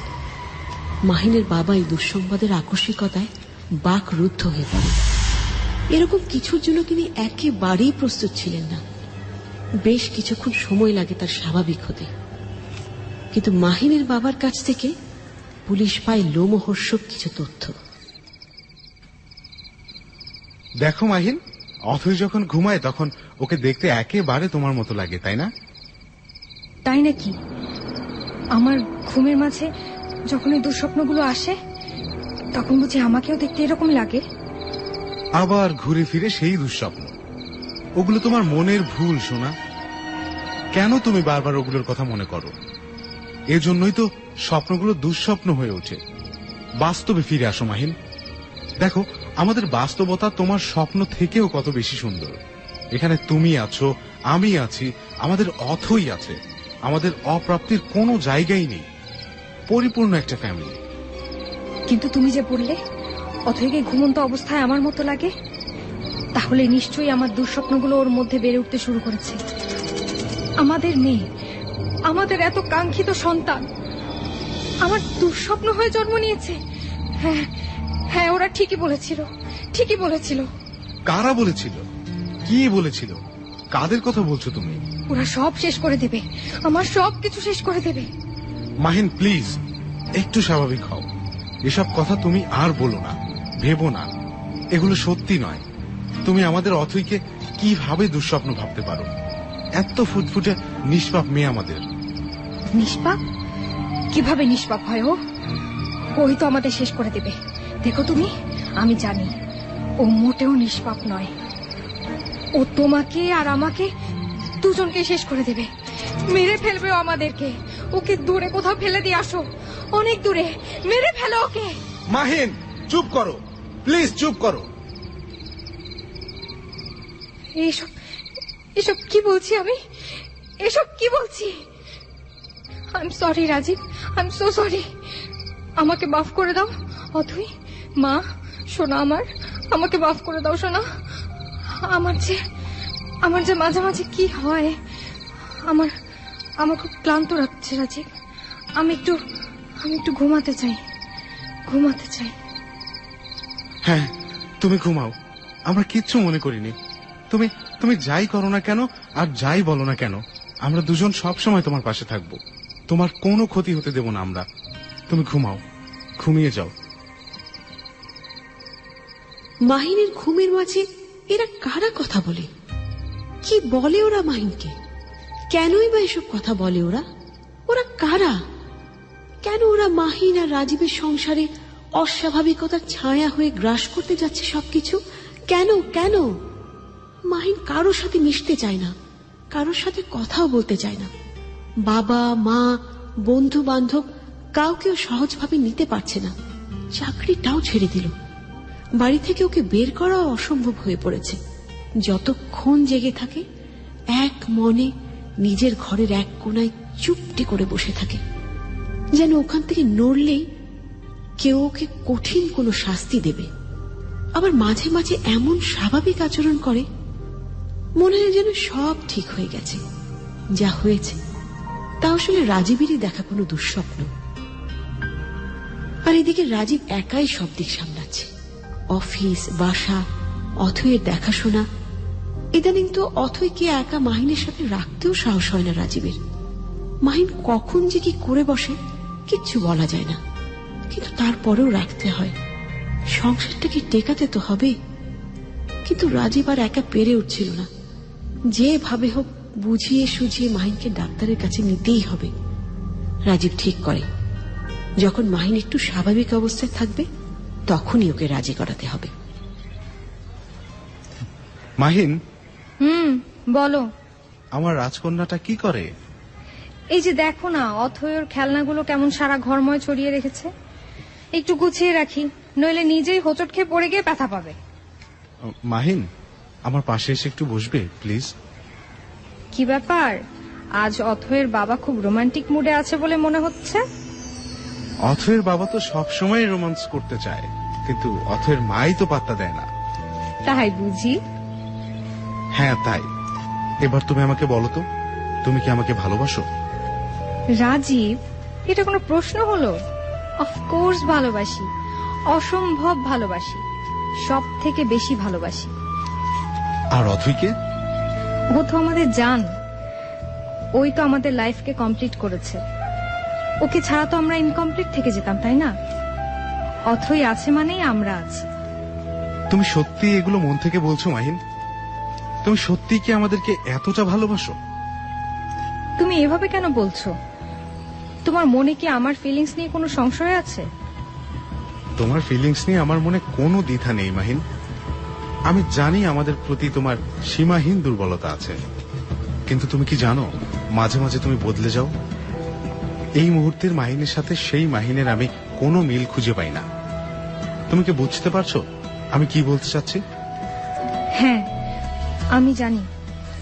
আমি মাঝে মাঝে কেমন যেন অদ্ভুত আচরণ করি তোমাদের সাথে। বুঝতে পারি না কেন ওরকম করি। আমারও ভালো লাগে না রাজীব। আমার মনে হয় আমি মানসিকভাবে সুস্থ নই। আমি চাই আমার রাজকন্যা আবার আগের মতো হয়ে যাক, একজন লাভিং ওয়াইফ, একজন কেয়ারিং মা। তুমি চাও না মাহিন? হ্যাঁ চাই। তুমি চাও না তোমার দুঃস্বপ্নগুলোকে একেবারে মুছে ফেলতে? আমিও চাই। তাহলে তাহলে আমার একটা কথা রাখবে? আমাদের কথা ভেবে শুধু একটা কথা রাখবে আমার। আর কোনোদিন কিচ্ছু চাইবো না আমি তোমার কাছে। আমাকে একদম ভুল না বুঝে এই কথাটা তোমাকে রাখতেই হবে। বলো না, আমি কথা দিলাম তোমায়, তোমার কথা রাখবো। আমি বলি কি, অসুখ হলে তো ডাক্তারের কাছে যেতে হয়। তোমার যেহেতু অসুখ করেছে, তাহলে চলো আমরা একজন খুব ভালো ডাক্তারের সাথে কথা বলে দেখি। দেখা যাক তোমার অসুখ ভালো করা যায় কিনা। যাবে তো মাহিন? ঠিক আছে, আমি যাব। This track was downloaded from FusionBD.com. বন্ধুরা, চলছে কুয়াশা এবিসি রেডিও এফএম 89.2। আমি জানি ভয়ে কুকুরে আছেন সবাই। আমার নিজের অবস্থাও ভয়ঙ্কর। আমি একটু আগে দৌড়ে বেরিয়ে গেছিলাম স্টুডিও থেকে ভয়ের চোটে। তো যাই হোক, আমরা যে কাহিনীতে আজকে যেটা দেখছি, যে শুরুতেই আমরা দেখছি একটি দম্পতি, যার নাম হচ্ছে, একজনের নাম হচ্ছে মাহিন আর একজনের নাম রাজীব। তাদের একটু কন্যা সন্তান রয়েছে অথই। এবং শুরুর থেকে একটা অদ্ভুত জিনিস দেখতে পাচ্ছি যে মাহিনকে মনে হচ্ছে আসলে সে মানসিকভাবে অসুস্থ। তার হয়তো কোনো হ্যালুসিনেশন হয়, বা তাকে কোনো মানসিক দুশ্চিন্তা বা মানসিক চিন্তা তাকে কুড়ে করে খাচ্ছে। তার অস্বাভাবিক আচরণ আমার মনে হয় আপনারা শুনেই বুঝতে পারছেন যে সে স্বাভাবিক নয়। তার চিন্তাধারা কোনো কিছুই অন্য সবার মতন, অন্য 10 জনের মতন স্বাভাবিক নয়। তো ঠিক আছে, পরে কি ঘটবে, পরে কি ঘটতে যাচ্ছে, আমি শুরুতেই বলেছি আজকের কাহিনীটা খুব মনোযোগ দিয়ে শুনবেন। একটু মিস করলে কিন্তু বুঝতে পারবেন না। সো প্লিজ কোথাও যাবেন না, সঙ্গেই থাকুন। এরপরে কি হয় এই পর্বে আমরা শুনবো। তারপর আবারও ফিরে এসে কথা বলছি, সঙ্গেই থাকবেন। আমাকে লিখে পাঠাবার ঠিকানা, কোনো প্রশ্ন থাকলে করতে পারেন বা লিখতে পারেন 2221 যে কোনো মোবাইল থেকে। আর যে শারমিনের ফ্যান পেজও লিখতে পারেন, এবিসি রেডিওর ফ্যান পেজ তো আছে। পরের পর্বে চলে যাচ্ছি।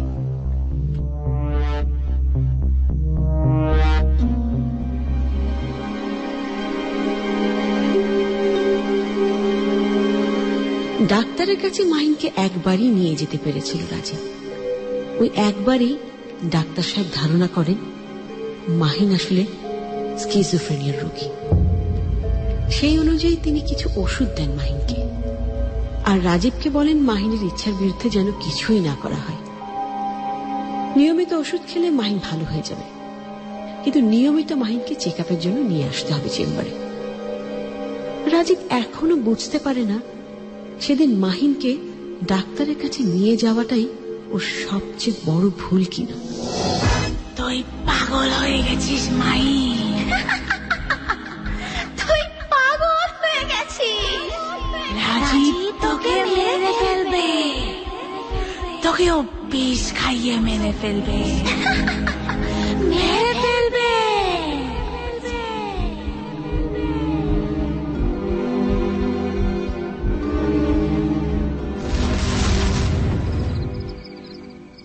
কি প্রমাণ করতে চাও? আমি পাগল? আমার মাথা খারাপ? আমি কেন তোমাকে পাগল প্রমাণ করব মাহিন? ও, এখন আবার ভালো সাজা হচ্ছে। তুমি আমাকে পাগল ভাবো বলেই ওই পাগলের ডাক্তারের কাছে নিয়ে গিয়েছিলে। আমি সব জানি, ওরা বলেছে আমাকে, আমি জানি। মাহিন, তুমি নিশ্চয়ই ওষুধগুলো ঠিক মতো খাচ্ছ না। আজ সারাদিনে একবারও খেয়েছো ওষুধ? আর আজ সারাদিন কিছু খাওনি কেন? সব খাবার যেমন ছিল তেমনই পড়ে আছে। না খেয়ে খেয়ে চেহারার কি অবস্থা করেছো দেখেছো? ওগুলো ওষুধ নাকি যে খাবো? তুমি তো ভেবেছিলে আমি কিচ্ছুটি টের পাবো না, তাই না? তুমি আমাকে বিষ কিনে এনে দিয়েছো। তুমি চাও ওই বিষগুলো আমি ওষুধ মনে করে খাই, খেয়ে মরে যাই। কিন্তু কিন্তু তুমি আমাকে মারতে পারবে না। ওরা আমাকে তোমার ষড়যন্ত্রের কথা সব বলে দিয়েছে। তুমি আমাকে মেরে ফেলতে চাও, মেরে ফেলবে তুমি আমাকে। মাহিন! হ্যাঁ, আর আমি এটাও জানি তুমি খাবারেও বিষ মিশিয়ে রেখে যাও। তাই তোমার রান্না করা কোনো খাবারই আমি খাবো না। ওরা আমাকে খেতে নিষেধ করেছে। এখন ওরা আমার থেকে তোমার কাছে বেশি আপন হয়ে গেল? তুমি ওদের কথা শুনে আমাকে অবিশ্বাস করছো? বেশি ভালো মানুষ সাজার চেষ্টা করো না। তোমাকে আমি চিনে ফেলেছি, ওরা আমাকে চিনিয়ে দিয়েছে। আমাকে মেরে ফেললেই তো তোমার রাস্তা পরিষ্কার। উফ, আমি আর পারছি না মাহিন। আমি তোমার আব্বাকে খবর দিই, উনি হয়তো পারবেন তোমাকে সামলাতে, আর তুমিও হয়তো ওনাকে বিশ্বাস করতে পারবে। খবরদার, আব্বাকে যদি কিছু জানাও তাহলে কিন্তু আমি সুইসাইড করব। তুমি কাউকে কিচ্ছু জানাবে না। তুমি সবার কাছে বলে বেড়াবে আমি পাগল, আর সেটা আমি হতে দেব? বলো, তুমি কি বলবে? বলবে কাউকে? বলবো না, কাউকে বলবো না। তোমার মেয়ের কসম, আমি কিন্তু সত্যি সুইসাইড করব। না না না মাহিন, আমি বলবো না, কাউকে কিচ্ছু বলবো না, কিচ্ছু বলবো না, কিচ্ছু না। বেডরুমের বিছানার চাদরটা ময়লা কুটকুট করছে। পিলো কভারগুলোতে তেল চিটচিটে গন্ধ। রাজীব মাহিনের দাম্পত্য জীবনের সমস্ত কালিমা যেন এরাই বয়ে নিয়ে বেড়াচ্ছে। আলমারি থেকে একটা পরিষ্কার চাদর বের করে মাহিন, তারপর বিছানায় টান টান করে পেতে পিলো কভারগুলো বদলে দেয়। হঠাৎ এতদিন পর নতুন করে সব সাজাচ্ছে কেন মাহিন? সব নতুনের আড়ালে কি লুকোতে চাইছে ও?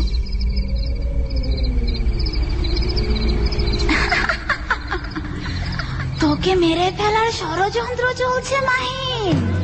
তুই পালা, এখান থেকে পালিয়ে যা।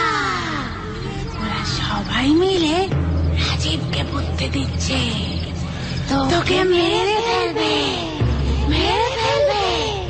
পালিয়ে যা, যা।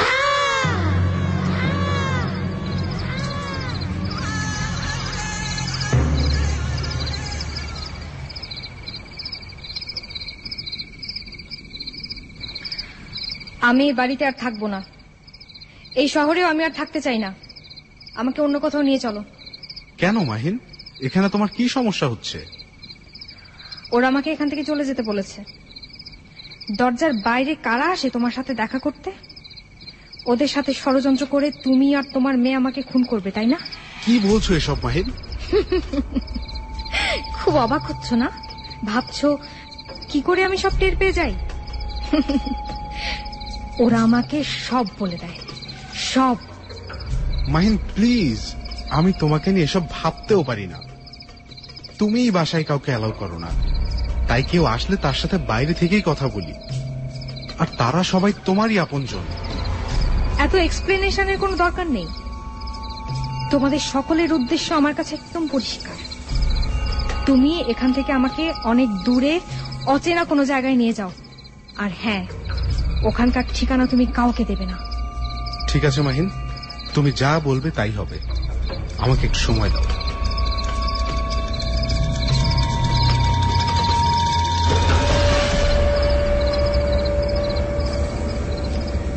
মাহিন আর অথৈকে নিয়ে রাজীব ঢাকার বাসা চাকরি ছেড়ে খুব নির্জন এক এলাকায় গিয়ে নতুন ভাবে তাদের জীবন সাজানোর চেষ্টা করে। এতে করে যদি মাহিনের মন থেকে রাজীব আর অথৈর প্রতি যে সন্দেহ তৈরি হয়েছে তা ধীরে ধীরে কমে যায়। আবার নতুন করে এক বুক স্বপ্ন নিয়ে রাজীব সম্পূর্ণ নতুন এক জায়গায় নতুন করে তাদের সংসার শুরু করে। পরিচিত এক বড় ভাইয়ের সাহায্যে এই এলাকারই একটা এনজিওতে ছোটখাটো একটা চাকরিও পেয়ে যায়, আর অথৈকে ভর্তি করে দেয় ওখানকারই একটা স্কুলে। রাজীবের অফিস থেকে বাসা খুব কাছে হওয়ায় মাঝে মাঝেই ও এসে মাহিনকে দেখে যেতে পারত। কিন্তু একদিন বাসায় ফিরে রাজীব যা দেখল তাতে তার শরীরের রক্ত হিম হয়ে গেল। এতদিন যে ভয়টা রাজীবের মনকে সবসময় অস্থির করে রাখত, আজ সেটা ঘটেই গেল। অথয়ের সারা মুখে সারা শরীরে লাল লাল দাগ, ঠোঁটের কোণে রক্ত জমে আছে। সবজি ভর্তি বাজারের ব্যাগটা পড়ে যায় রাজীবের হাত থেকে। কি অবস্থা করেছে মাহিন আমার মেয়েটার! নিজের সন্তানের সাথে কেউ এমন করে? তারপরেও মেয়েটা কত করুণ হয়ে তার মাকেই ডেকে যাচ্ছে।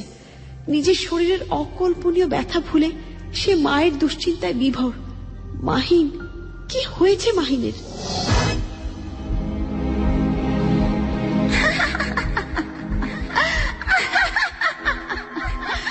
তোর মেয়ে অথই তোকে মেরে ফেলবে মাহিন, মেরে ফেলবে অথই তোকে।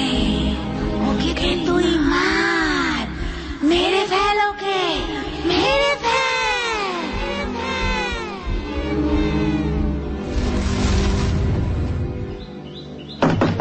মা, দরজা খোলো মা, মা প্লিজ দরজা খোলো মা। বাবা দেখো না, মা দরজা খুলছে না। আমি কতক্ষণ ধরে দরজা ধাক্কাচ্ছি কিন্তু কিছুতেই খুলছে না। আচ্ছা দাঁড়াও বাবা, আমি দেখছি। মাহিন, মাহিন, মাহিন দরজা খোলো। মাহিন, কে কে বাইরে? মাহিন আমি রাজীব। তুমি ঠিক আছো তো? দরজাটা খোলো। কি হয়েছে তোমার? কি হয়েছে? কি হয়েছে সেটা তোমার মেয়েকে জিজ্ঞেস করো। কি করেছো মা তুমি? মাকে ভয় দেখিয়েছিলে? সত্যি বলছি বাবা, আমি কিচ্ছু করিনি। মাই তো। চুপ! আবার মিথ্যে বলা হচ্ছে না? খবরদার, খবরদার যদি মিথ্যে বলেছিস। জানো, তোমার মেয়ে আমাকে সবজি কাটার ছুরি দিয়ে খুন করতে এসেছিল। না বাবা, আমি কিচ্ছু করিনি। আমি জানি সোনা, তুমি কিচ্ছু করোনি, কিন্তু এখন মাকে ঠান্ডা করতে হলে তোমাকে যে মাকে সরি বলতে হবে। মাহিন দেখো, অথই তোমাকে সরি বলবে। ওর ভুল স্বীকার করেছে। ওকে কি তুমি একটা সুযোগ দিবা না? কই, ও তো আমাকে সরি বলেনি। আমি সরি মা, আমি আর কখনো এরকম করব না। তুমি এখন দরজা খোলো। আমি তোমাকে আগেই বলেছিলাম রাজীব, ওকে মেরে ফেলো। ওকে যদি মেরে ফেলতে তাহলে ও আজকে আমাকে মারতে আসতো না। ওরা বলেছিল ওকে মেরে ফেলতে, তুমি ওকে মেরে ফেললে না। তুমি বেরিয়ে আসো মাহিন, অথই তোমাকে মারবে না, আর মারবে না।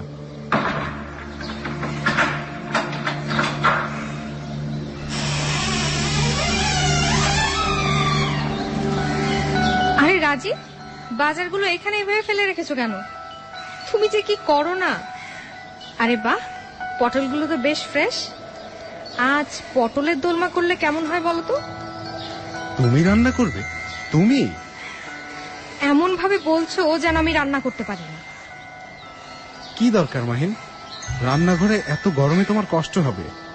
আমি বরং তোমাকে পটলের দোলমা রান্না করে খাওয়াচ্ছি। কেন? আমি রান্না করলে কি সমস্যা? আমি রান্না করলে তোমার বিষ মেশাতে অসুবিধা হবে না? না না না না মাহিন, তুমিই রান্না করো। আমি আর কিচ্ছু বলবো না তোমাকে। তোমার রান্না করতে ইচ্ছে হয়েছে, তুমিই করো। আজ কতদিন পর তুমি আমাদেরকে কিছু রান্না করে খাওয়াবে, আমরা খাবো। যাও তুমি রান্না করো। সেদিন রাতে কারোর আর পেট ভরল না। মাহিন পটলের দোলমা নামক যে অখাদ্যটা রান্না করেছিল সেটাও সামনে রাজীব আর অথই খুব তৃপ্তি করে খেলো মানে খাওয়ার ভান করল। মাহিন কিছু না খেয়ে নিজের ঘরে চলে গেল। মেয়েটাকে দেখে রাজীবের খুব মায়া হয়। মায়ের আদর কি জিনিস সেটাই অভাগী মেয়েটা কোনোদিনই উপলব্ধি করতে পারল না। কি নির্মম ভাবে পিটিয়েছে মাহিন অথইকে। খাওয়ার অভিনয় শেষ করে রাজীব অথইকে বুকে টেনে নেয়, ক্ষত স্থানগুলোতে অ্যান্টিসেপ্টিক লাগিয়ে দেয়। সুখের অথই সাগরে ভেসে বেড়ানোর কথা ছিল যা, তাকে বিনা দোষে কি দুর্ভোগী না পোহাতে হচ্ছে। দোষ দোষটা আসলে কার? মাহিনের? না, ও তো কোনো দোষ করেনি। ও তো শুধুমাত্র একটা মানসিক পরিস্থিতির শিকার। তবে কি রাজীব নিজেই? কিন্তু ও যেভাবে সামলিয়েছে মাহিনকে, কিন্তু অন্য কোনো স্বামী কি তার স্ত্রীর জন্য এমন করে? তবে কোন পাপের ফল ভুগতে হচ্ছে এই গোটা পরিবারটাকে? অথই, খুব কষ্ট হচ্ছে মা। না বাবা। লুকাচ্ছিস কেন অথই? আমি তো বুঝতে পারছি তোর কতটা কষ্ট হচ্ছে। তুমিও তো লুকাও বাবা, তোমারও কষ্ট হয়। মা তোমাকেও মারে, তোমারও ব্যথা লাগে, কিন্তু তুমিও লুকাও। আচ্ছা বাবা, মায়ের কি কষ্ট হয় না? আমাদের কষ্ট দিলে মায়ের একটু কষ্ট হয় না? হয় বাবা, অনেক কষ্ট হয়। তোর মায়ের মনের ভেতর তো আরো অনেক অনেক বেশি কষ্ট। দেখ, তোর শরীরে যেরকম ক্ষতচিহ্ন তৈরি হয়েছে, তোর মায়ের মনের ভেতরটা এর থেকেও বেশি ক্ষত বিক্ষত হয়ে গেছে রে অথই। বাবা, তুমিও আমাকে কষ্ট দেবে না তো বাবা?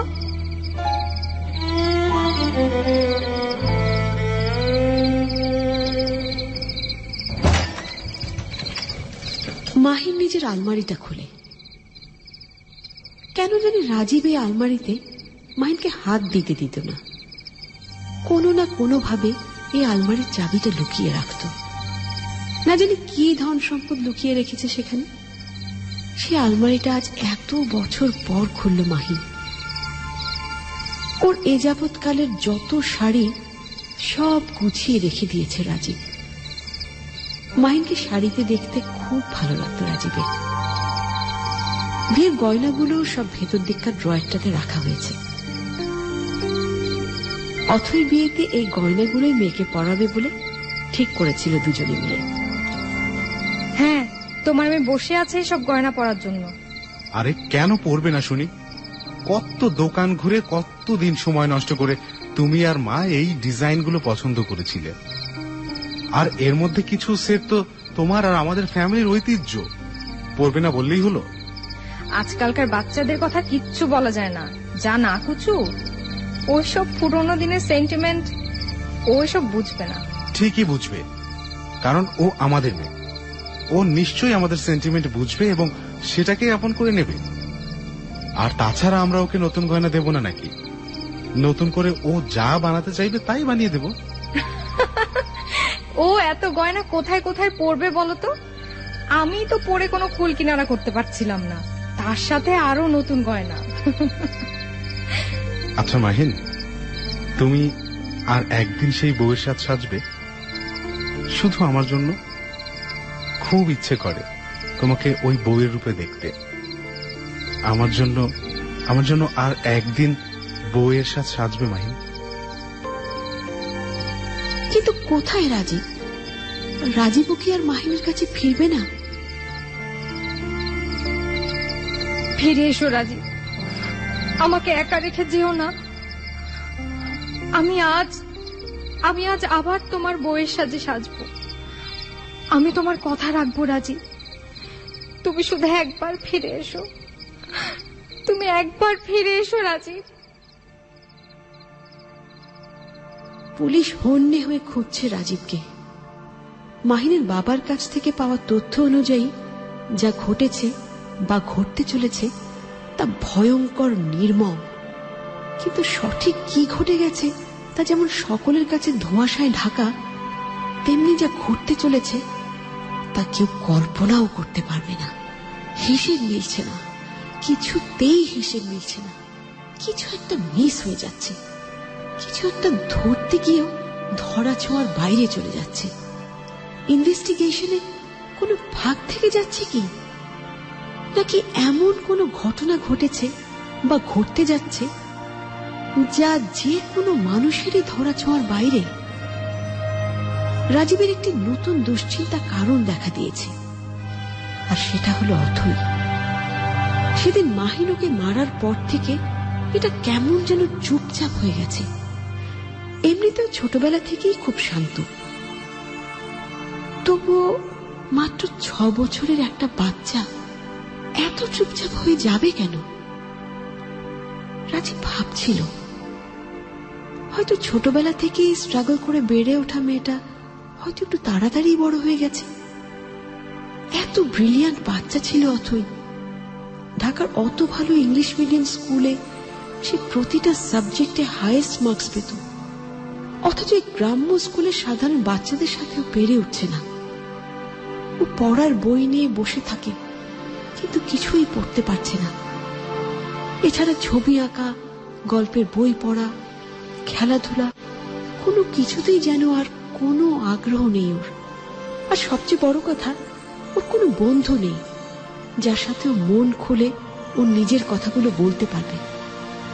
রাজীবের সাথেও কিছু বলে না, হয়তো ভাবে বাবার অশান্তি বাড়িয়ে কি লাভ। আর মায়ের কাছে কিছু বলা তো দূরে থাক, কাছে যাওয়ারই উপায় নেই।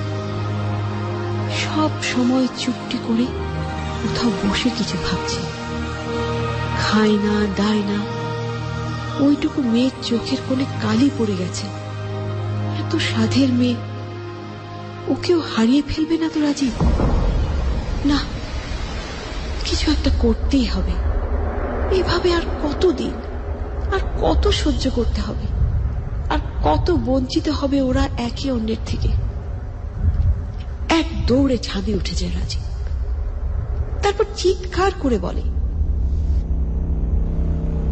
আমি আর পারছি না, আমি আর পারছি না। আমাকে মুক্তি দাও, আমাদেরকে মুক্তি দাও, আমাদেরকে এই অসহ্য যন্ত্রণা থেকে মুক্ত করে দাও, মুক্ত করে দাও, মুক্ত করে দাও। পরিপাটি করে গোছানো বিছানার উপর চুপটি করে বসে আছে মাহিন। পরনে ওদের বিয়ের লাল বেনারসি, শুকনো নিষ্প্রাণ মুখটা নববধূর মন মাতানো হাসিতে ছেয়ে আছে যেন। সেই আভায় যেন কালি পড়া চোখের মলিনতা ঢাকা পড়ে গেছে। কার আসার অপেক্ষায় প্রদীপ জ্বালিয়ে বসে আছে মাহিন, যে প্রদীপের আলোর বিচ্ছুরণ ফুটে বের হচ্ছে মাহিনের সারা শরীর থেকে। হঠাৎ দরজা খোলার শব্দে চমকে ওঠে মাহিন। দ্রুত ঘুমটা টেনে বসে,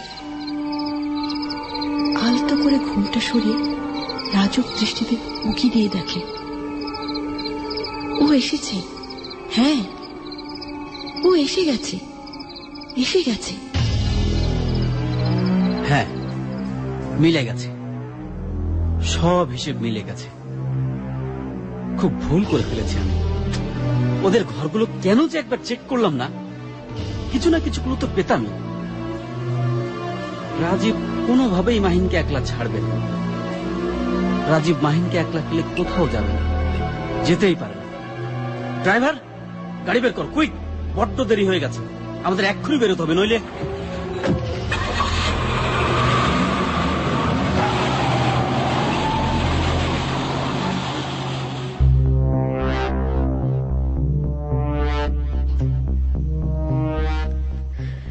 বন্ধুরা, অদ্ভুত এক গল্প শুনছি আমরা শুনছি এক স্কিজোফ্রেনিয়া আক্রান্ত এক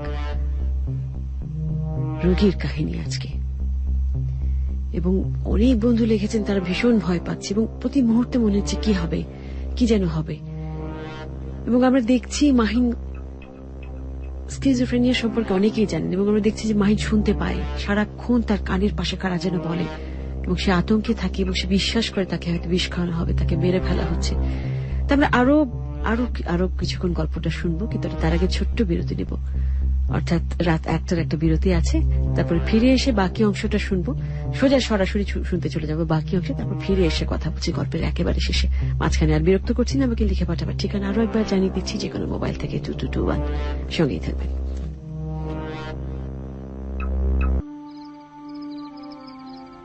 এক গোছা গোলাপ হাতে রাজীব ধীর পায়ে মাহিনের কাছে এগিয়ে আসে।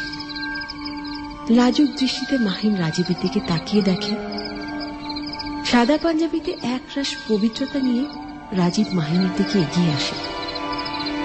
অপূরণীয় ফুর্তিতে মাহিনের চোখ ঝাপসা হয়ে ওঠে। সবকিছু কেমন যেন অস্পষ্ট লাগছে। রাজীবকে ও যেন ঠিকভাবে দেখতে পারছে না। এত দেরি করলে কেন?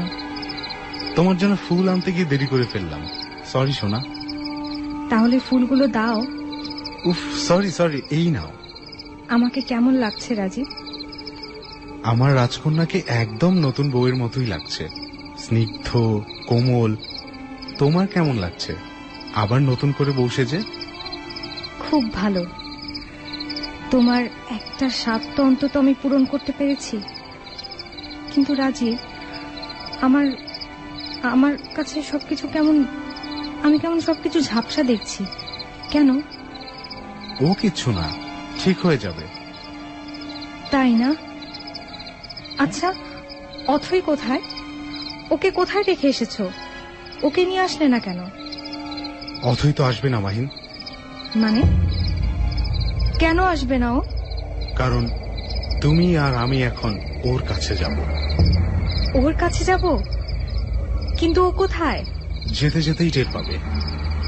রাজীব, তোমার পাঞ্জাবিতে এগুলো কিসের দাগ? ও কিচ্ছু না, আমরা যেখানে যাব, অথইকে যেখানে রেখে এসেছি সেই পথের কাদামাটির দাগ। কিন্তু কিন্তু এগুলো তো লাল। হ্যাঁ, তোমার সেই স্বপ্নের জগতের পথ যে এমনই রক্তিম। আমার স্বপ্নের জগৎ? হ্যাঁ মাহিন, তুমি যা চাইতে আমি তাই করেছি। অথইকে অনেক দূরে পাঠিয়ে দিয়েছি।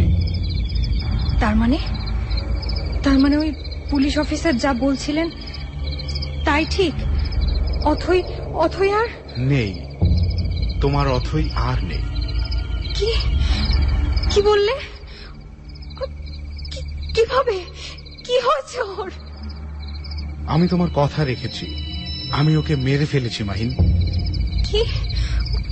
অথই? আমাদের অথইকে তুমি? না, এ তুমি কি করলে? আমি শুধুই তোমার কথা রেখেছি মাহিন, একটু শান্তির জন্য। আমি তোমার সব কথাই রেখেছি আর সব কথাই রাখবো, যাতে তুমি শান্তি পাও, স্বস্তি পাও, আর আমাদেরকেও একটু শান্তি দাও। এ তুমি কি করলে রাজীব? কি করলে? কেন করলে? হ্যাঁ, আমি অথইকে ছুরি দিয়ে টুকরো টুকরো করে মেরে ফেলেছি, তোমার ওই সবজি কাটার ছুরি দিয়ে। যে ছুরি দিয়ে ও তোমাকে মারতে এসেছিল, যে হাত দিয়ে ও তোমাকে মারতে এসেছিল, প্রথমে সেই ছোট্ট কোমল হাত দুটোকে ছিন্ন ভিন্ন করে দেই। ও চিৎকার করে ওঠে, অথই! তারপর আমি ওর চিৎকার বন্ধ করে দেই। যদি তোমার ঘুম ভেঙে যায় সেই ভয়ে সবজি কাটার ওই ভোঁতা ছুরিটা দিয়ে আমি ওর গলা কেটে দেই। আমাদের অথই, আমাদের ছোট্ট অথই, এতটাই ছোট যে ওর নরম তুলতুলে গলাটা কাটতে আমার একটুও কষ্ট হয়নি। অথইর মুখটা চেপে ধরে গলায় ছুরিটা বসিয়ে দিতেই ফিনকি দিয়ে এক গাদা রক্ত আমার পাঞ্জাবিতে লেগে গেল। আর বলো না রাজীব, প্লিজ। আমার রান্না করা বিষ মেশানো খাবারগুলো তো তুমি খাওনি, অথই খেয়েছিল। সব ছিল ওর পেটের মধ্যে। ওর চিৎকার বন্ধ হয়ে যাওয়ার পর আমি ওর পেটটাও চিরে ফেলি। আমাদের অথই এতই নরম, জানো মাহিন, ওই ভোঁতা ছুরির একটা পচেই ওর নারী ভুঁড়িগুলো সব বেরিয়ে আসে। কিন্তু জানো মাহিন, ওই নারী ভুঁড়িগুলোর মধ্যে আমি কোথাও বিষ মেশানো খাবার খুঁজে পাইনি। তুমি নিশ্চয়ই আমার সাথে আমার নাটক করছো, তাই না? আমি জানি তুমি খুব ভালো অভিনেতা, কিন্তু তাই বলে নিজের মেয়েকে নিয়ে ছি ছি রাজীব, ছি। আমি নাটক করছি না, আমি নাটক করছি না, আমি শুধু তোমার ইচ্ছা পূরণ করছি। আমি তো বলেছি মাহিন, আমি তোমার সব ইচ্ছা পূরণ করব। এখন এখন তোমার আরো একটা ইচ্ছা পূরণ হতে যাচ্ছে। আবার কি করবে তুমি? কি করবে? আবার কি করবে তুমি? আমি নিজেকেও শেষ করে দেব, তাহলেই তো তোমার আর কোনো ভয় থাকে না, তাই না মাহিন? না না রাজীব, তুমি আর কিচ্ছু করবে না। আমার আর কোনো কথা রাখতে হবে না তোমাকে। আমি তোমাকে ছেড়ে থাকতে পারবো না, কিছুতেই না। এই তো বুঝতে পেরেছ, আমিও যে তোমাকে ছেড়ে কোথাও যেতে পারবো না, তোমাকে যে আমার সাথে যেতে হবে। আমরা কি এখানেই থেকে যেতে পারি না রাজীব? না মাহিন, এই জগতে আমাদের আর সুখ নেই। এখান থেকে আমাদের মুক্তির উপায় একটাই, সেই গন্তব্যে অথই আমাদের জন্য অপেক্ষা করছে। ও যে আমাদেরকে ছেড়ে থাকতে পারবে না। হ্যাঁ ঠিক বলেছ, অথই একা থাকতে ভীষণ ভয় পায়। চলো রাজীব, আমরা অথয়ের কাছে যাই। চলো। রাজীব, তুমি ঠিকঠাক রাস্তা চিনতে পারবে তো? পারবো মাহিন, তোমার দুঃস্বপ্নেরা আমাকেও সেই রাস্তা দেখিয়ে দিয়েছে।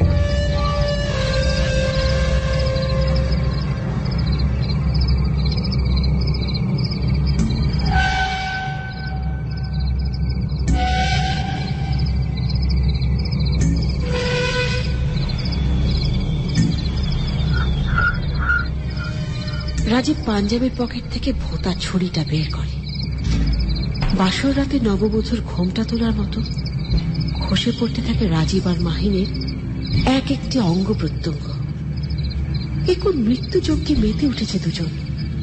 মাহিনের পাতা সাদা চাদরটার রং পাল্টে লাল হয়ে উঠছে।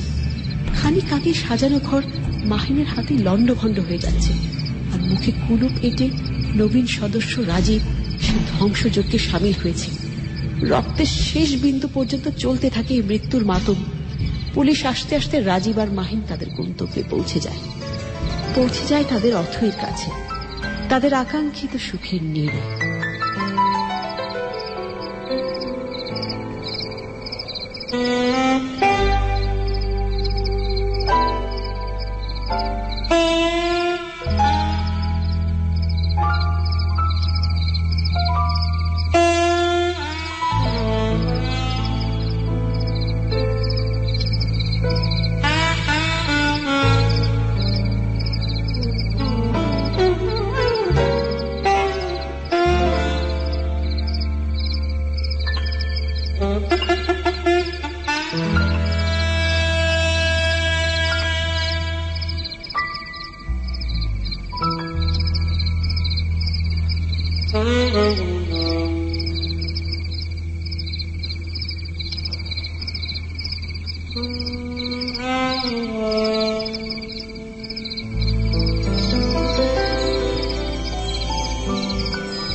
বন্ধুরা, শেষ হয়ে গেল আজকে কুয়াশার মূল কাহিনী। আজকের এই কাহিনী লিখেছেন এবং নাট্যরূপ দিয়েছেন শেগুফতা আবিদ শাড়ি, এবং তিনি এই নাট্যাংশ পরিচালনাও করেছেন। এবং অসাধারণ যে সাউন্ড শুনতে পেয়েছেন, এবং সেই সাউন্ড এডিট করেছেন সাউন্ড এডিটর আমাদের খালিদ, প্রতিবারের মতন। যারা অভিনয় করেছেন তাদের নাম বলে দিচ্ছি। অভিনয় করেছেন শেগুফতা আবিদ শাড়ি মাহিনের চরিত্রে, এবং সেতু অভিনয় করেছেন রাজীবের চরিত্রে। এছাড়া অভিনয় করেছেন সিফাত, কুমকুম, রিমা, খালিদ ও কাফি। অসংখ্য ধন্যবাদ কুয়াশা টিমকে, এবং বিশেষ করে খালিদ এবং শেগুফতা আবিদ শাড়িকে এত চমৎকার একটি কাহিনী এবং এত চমৎকার ভাবে উপস্থাপন করবার যত টেকনিক্যাল ব্যাপার ছিল। খালিদকে বলতে চাচ্ছি যে আমাকে এত চমৎকার ভাবে, কি বলবো, আমি শুরুতে সবসময় আগে বলেছি যে কুয়াশা ছিল আমার একটা ড্রিম প্রজেক্ট, যেহেতু আমার এই ভয় বা রহস্যের প্রতি ছোটবেলা থেকে একটা দুর্বলতা রয়ে গেছিল। এবং এবিসি রেডিও কর্তৃপক্ষকে আমি আরেকবার ধন্যবাদ জানাতে চাই আমাকে এটুকু একটি সুযোগ করে দেওয়ার জন্য। তো অনেক বন্ধু প্রশ্ন করেছেন যে স্কিজোফ্রেনিয়া কি। স্কিজোফ্রেনিয়া একটা মানসিক রোগ, এবং মানুষের মন আসলে খুবই বিচিত্র, এবং তার বিচিত্র মানুষের বিভিন্ন রকমের মনের সমস্যা। এবং স্কিজোফ্রেনিয়া এমন একটি গুরুতর মানসিক ব্যাধি যাকে কিনা মনের ক্যান্সারও বলা যেতে পারে। আর এই অসুখে যাদের আছে বা এই অসুখে যারা আক্রান্ত হয়, তাদের ব্যক্তিগত জীবনের বা তাদের মনোজগৎটা একেবারে ভেঙে তছনছ হয়ে যায়, একেবারেই মানে আমি আরো এক্সপ্লেন করছি, অন্যরকম হয়ে যায়। তার ফলে হয় কি, তার আশেপাশে যারা থাকে, তার পরিবারের অন্যান্য সদস্যরা, তার সঙ্গে তার পরিবারের অন্যান্য সদস্যদেরও জীবন একেবারে শেষ হয়ে যায়, তাদের মধ্যে কোনো শান্তি থাকে না। স্কিজোফ্রেনিয়া রোগীদের একদম অদ্ভুত জিনিস আছে, তাদের হ্যালুসিনেশন হয়, এবং হ্যালুসিনেশন হয় তারা দেখতে পায়, শুনতে পায় যে তাদেরকে কেউ কিছু বলছে, বা একদম এমন হয় যে তারা দেখে, এবং যা দেখে তারা বা যা শোনে তারা সেটাকেই বিশ্বাস করে, এবং তাদের ধারণা সেটাই সত্যি হতে যাচ্ছে এবং সেটাই সত্যি। এবং তারা যখন সন্দেহ করে, এমন সন্দেহ করে যেরকম আমরা দেখছিলাম মাহিন সবসময় সন্দেহ করতে যে তার স্বামী তাকে বিষ মেশানো খাবার খাওয়াতে চায়, তাকে মেরে ফেলতে চায়, এবং সে বদ্ধপরিকর এবং সে বিশ্বাস করে যে তার সত্যি তার স্বামী তাকে মারতে চাইছে।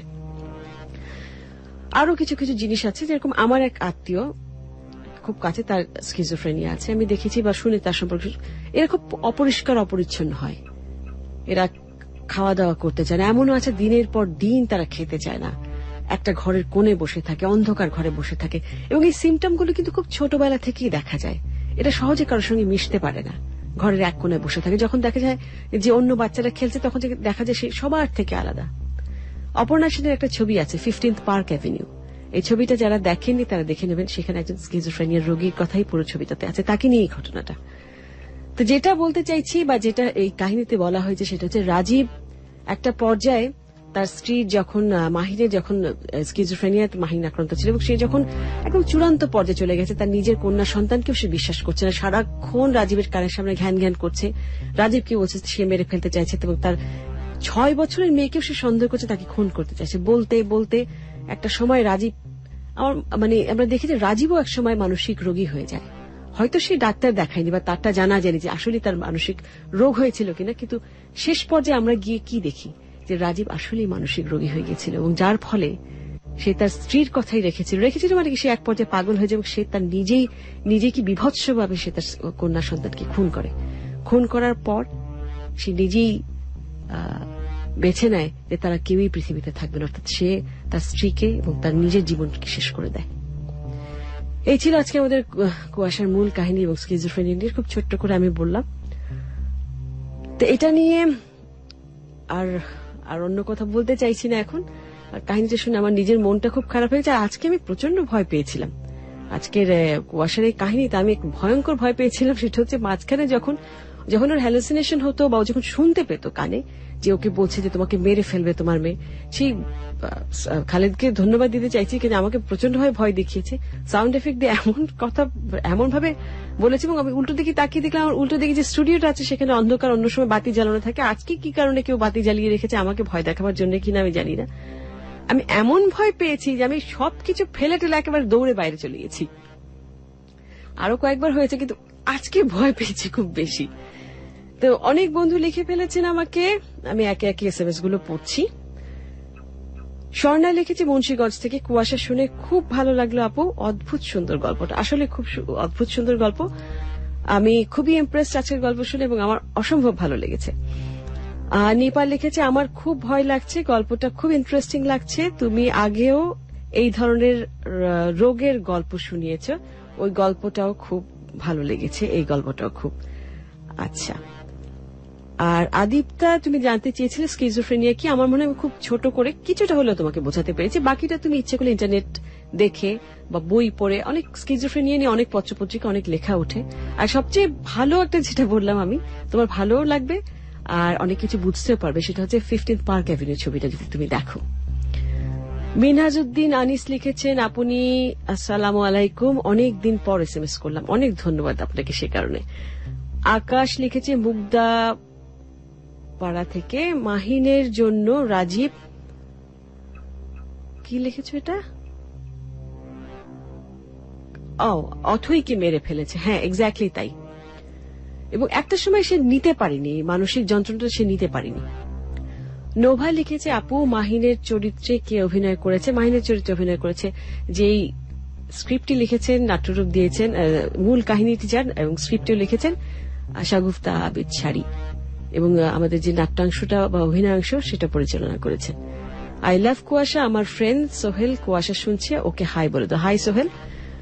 মোহাম্মদ সজীব লিখেছেন যাত্রাবাড়ি থেকে, শারমিন আপু অসম কাহিনী, আমার মনে হয় এমন কিছু আমাদের উপহার দেবে। আমি চেষ্টা করব, কিন্তু তোমাদের কিছু অদ্ভুত অদ্ভুত জিনিস আছে, যখন একদম কিছু লিখি তখন বলে হ্যাঁ খুব ভালো হয়েছে, আবার কিন্তু ভূতের গল্প কোথায়।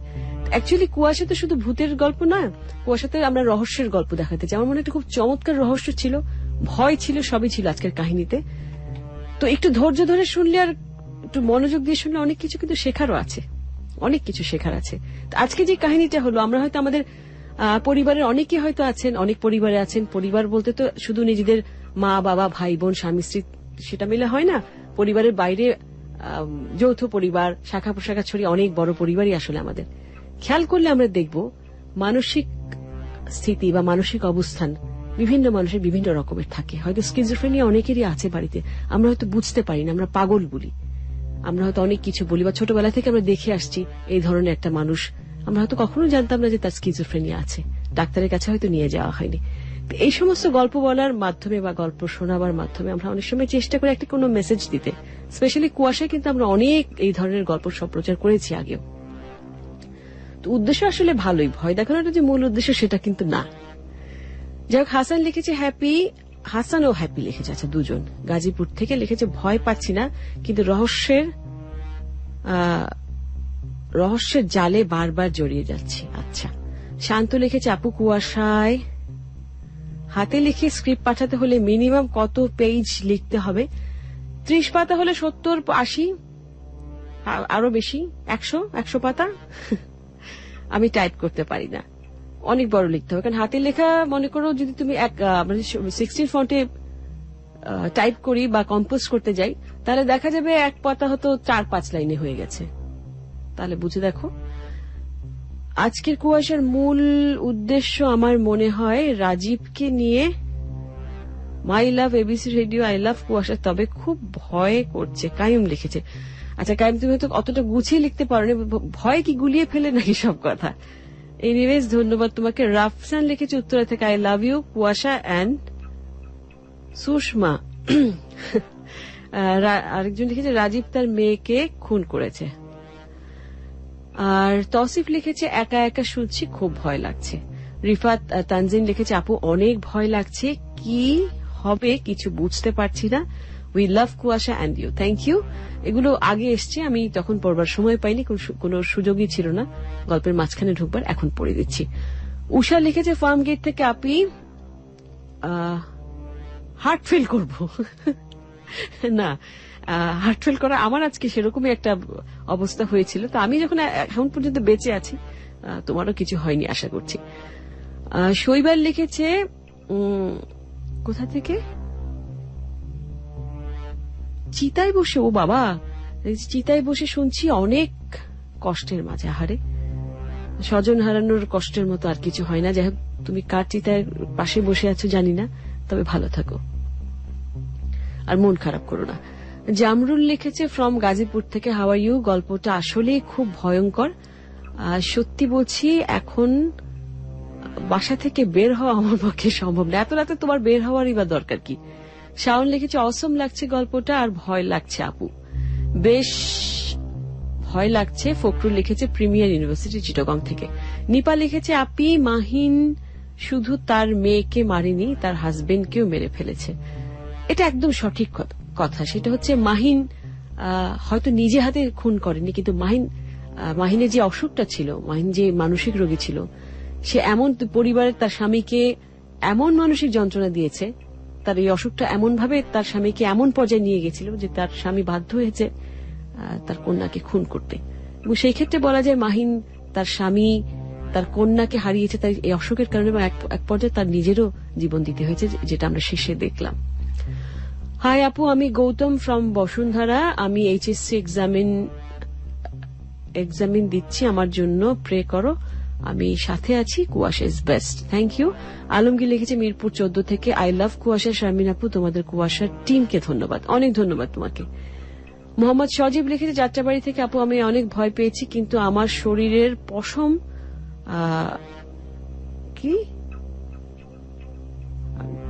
দাঁড়িয়ে যায়নি, কিন্তু আমার পা কাঁপছে। হাবিব ভাই লিখেছে রাতে আমার কি মানাতে গিয়ে ভূত দেখে ভয়, আজ আচ্ছা, আমি বুঝতে পারিনি ভাই, আবার লিখলে ভালো হয়। রুবেল চিটাগং আগ্রাবাদ থেকে লিখেছে, কুয়াশার জন্য আমার ভালোবাসা চির অমর বাবা। আর এটাকে নাসিম বগুড়া থেকে লিখেছে, ভাই আমার এক ফ্রেন্ড লিখেছে, ভাইয়া, আমি তো ভাইয়া নই ভাই, আমার উপর রাগ করে আমার সাথে কথা বলছেন। আচ্ছা, এটা তো মানবিমানের কি বলবো, কাউন্সিলিং করবার বা সেরকম কোনো অনুষ্ঠান না, এটা হচ্ছে রহস্য বা ভয়ের একটা আয়োজন। তো সেই ক্ষেত্রে আমার যে আপনি কুয়াশা শুনছেন লিখে পাঠিয়েছেন, অনেক ধন্যবাদ আপনাকে। তো এই প্রোগ্রাম রিলেটেড কিছু লিখলে আমার জন্য খুব ভালো হয়। অবান্তর বা অপ্রাসঙ্গিক কিছু লিখলে আমার মনে হয় সেই এসএমএসটা আমার বোধহয় এড়িয়ে যাওয়াটাই ভালো হবে। রুবেল খান জয় লিখেছেন কক্সবাজার থেকে, আপু ভয়ে আমার শরীর থেকে বড় বড় ঘাম বের হচ্ছে, অনেক বেশি ভয় পাচ্ছি। আজিজ লিখেছে ক্লাস 7-এ পড়ে, সে ক্লাস 7 থেকে লাইক করছি, এখন ইন্টার ফাইনাল ইয়ারে, তবুও বলতে পারিনি। আচ্ছা, এটা বোধহয় প্রেম ভালোবাসার কিছু, সেই একই কথা। আমি বলছি যে কুয়াশা লাইক করছে 7 থেকে, তার মানে যে অতদিন তো আমি কুয়াশা তো মাত্র 1 বছর হলো। সৈকত লিখেছে, ওই শারমিন আপু তোমার রাতে কি করো, ভয় পেয়ে আমাকে সব লিখেছে, তোমার আর কাজ নিয়ে আমাদেরকে ভয় দেখো। আচ্ছা, ইয়াসিন লিখেছে সাভার থেকে, আজকের কুয়াশাটা খুব ভালো লেগেছে, মাহিনের চরিত্রে অভিনয় করেছে কে? মাহিনের চরিত্রে অভিনয় করেছে শাগুফতা আবেদ শাড়ি। অর্ণব চিটগং থেকে লিখেছে, আপু এটা কি রিয়েল স্টোরি? প্লিজ বলুন। না, এটা রিয়েল স্টোরি না, তবে স্কিজোফ্রেনিয়া রোগী প্রচুর আছে। এই রোগটা খুব মানসিক রোগের মধ্যে খুব কমন একটি অসুখ। তো সুতরাং এরকম হয়তোবা অনেক চরিত্র আমাদের আশেপাশে আছে, আমরা জানি না। এরকম ঘটনা অনেকই আছে, সত্যি ঘটনা না হলেও সত্যের ছায়ার মধ্যে আছে। আর শারমিন আপু কেমন আছেন? আমরা তোমার নতুন ফ্রেন্ড শাহিদা, আমি, রূপামণি অ্যান্ড মেঘলা। রুবেল চিটাগং আগ্রাবাদ থেকে লিখেছেন, আই লাভ কুয়াশা, একা একা শুনছি, ভয়ে ভয়ে থাকি, এই বুঝি আসলো ভূত, কি ভয়। আলম মিরপুর 7 থেকে লিখে পাঠিয়েছে, না ভূত আসবে না। আমি মাহি, গল্পটা খুব ভালো লেগেছে। আব্দুল মাবুদ কোট বাজার থেকে লিখেছেন, আপু আমার খুব ভয় করছে। আচ্ছা, সীমা লিখেছে, আপু এরকম ঘটনা সোনির ক্রাইম পেট্রোলে শুনেছিলাম, এটা বোধহয় ঠিক না, তুমি লিখেছো অনেক আগে, আমি ঠিক তোমার সঙ্গে একমত নেই। তবে স্কিজোফ্রেনিয়া নিয়ে অনেক কাহিনী অনেক সময় আমরা টিভিতে, অনেক সিনেমায়, অনেক সিরিয়ালে অনেক কিছুতে দেখতে পাই। সেই ক্ষেত্রে অসুখটার হয়তো একটা মিল আছে, কিন্তু চরিত্র বা কাহিনীতে কোনো মিল আমি নিয়মিত ক্রাইম পেট্রোল দেখে থাকি, আমার অন্তত চোখে পড়েনি। আমি জানি না তুমি কোন এপিসোডের কথা বলছো। আর রিমঝিম লিখেছে নারায়ণগঞ্জ থেকে, প্লিজ আপু তুমি মামুন ও সুমনকে বলে দাও আমি ওদের ফ্রেন্ড হতে চাই। আপু কুয়াশা আমার খুব ভালো লাগে, আমার ওয়াইফ কুয়াশা শোনে না, বাট ওর সব গল্প জানে। শোনে না তাহলে গল্প কি করে জানে? আচ্ছা, একটু আগে অবশ্য একজন লিখেছেন যে অনেকদিন আগে সেবা প্রকাশনী থেকে কুয়াশা নামে একটি সিরিজ বের হতো। হ্যাঁ, কাজী আনহার হোসেনের লেখা, খুবই জনপ্রিয় ছিল, কুয়াশা নামে চরিত্র। সেটার সঙ্গে এই কুয়াশার কোন মিল নেই। এখানে কুয়াশা বলতে রহস্য বোঝানো হচ্ছে, এই কারণে কুয়াশা হচ্ছে ফগ বা মিস্ট, রহস্যের কথা সে বোঝাবার জন্য আমরা কুয়াশা অনুষ্ঠানের নাম, এই অনুষ্ঠানটির নাম কুয়াশা রেখেছি। মুমুনিসা লিখেছে ফ্যান্টাবুলাস্টিক স্টোরি, থ্যাংক ইউ মুমুনিসা। আর আপু হাবিব ভাই আজ প্রথম শুনে ভয়ে রুম থেকে বাহির হতে পারছি না, আলম মিরপুর 7 থেকে। তা আজকে এখন আর এত রাতে বের হবার দরকার কি রুম থেকে? পারভেজ চিটাগং থেকে লিখেছে, হাই আপু তুমি কেমন আছো, আমি নিউ ফ্রেন্ড, আই লাভ কুয়াশা, ভয় লাগছে।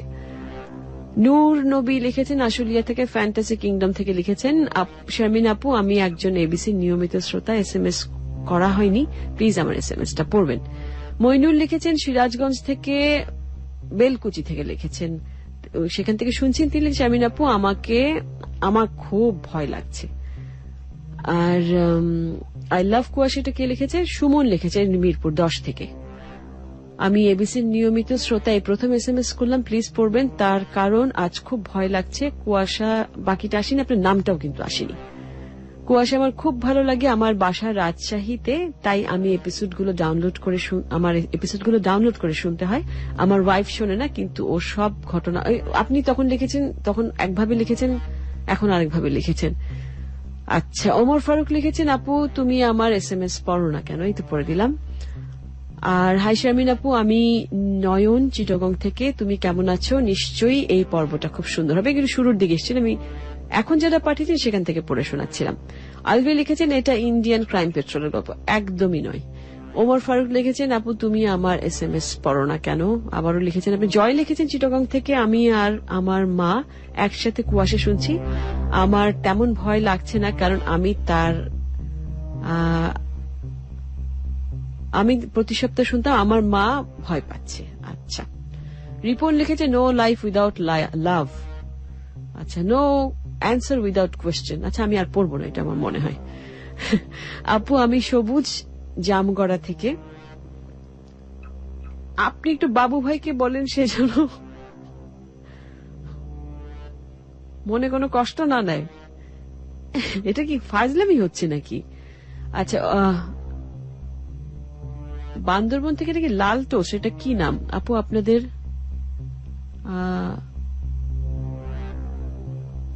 কিটা ফেসবুকের মাধ্যমে কি পেয়েছেন আমি বুঝতে পারছি না আপনার কথা। গাইবান্ধা থেকে লিখেছেন আমানুল হক বাপ্পি,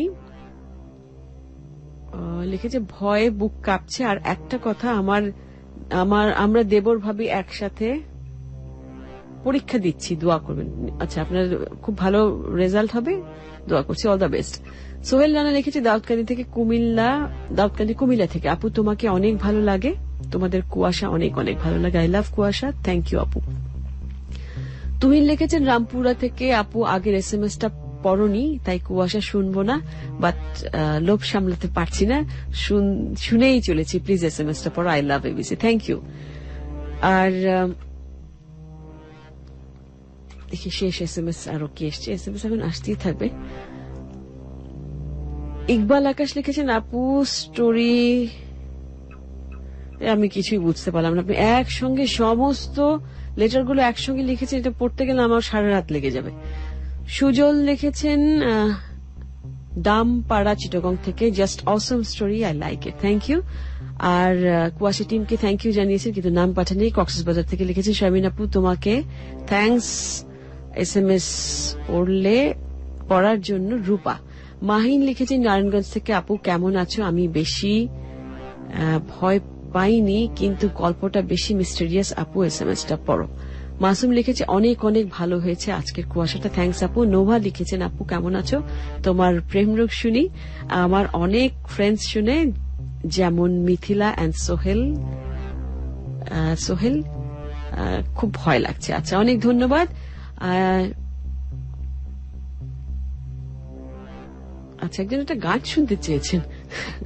শারমিন আপু আর কত SMS পেলে আমার SMS-টা পড়বেন প্লিজ বলেন। নাম তো পাঠাননি, সুতরাং SMS পড়লে বা লাভ কি।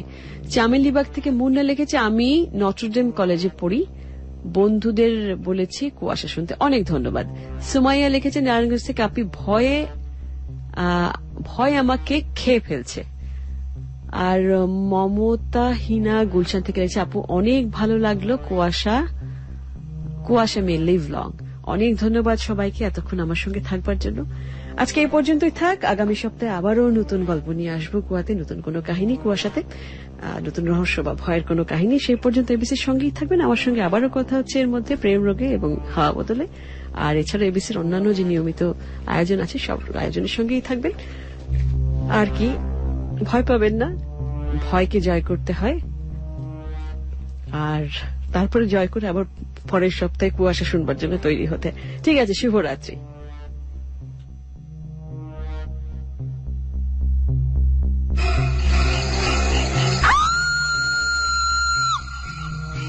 কুয়াশা কুয়াশা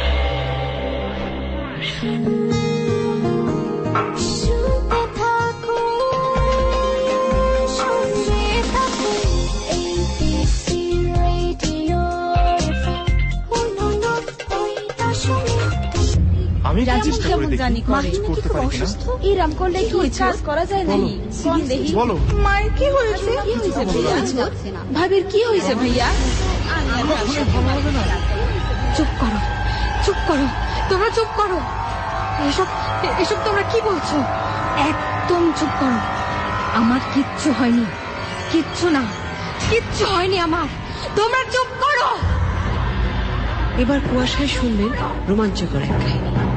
আজ রাত 11টার খবরের পর শুধুই এবিসি রেডিওতে। This track was downloaded from FusionBD.com.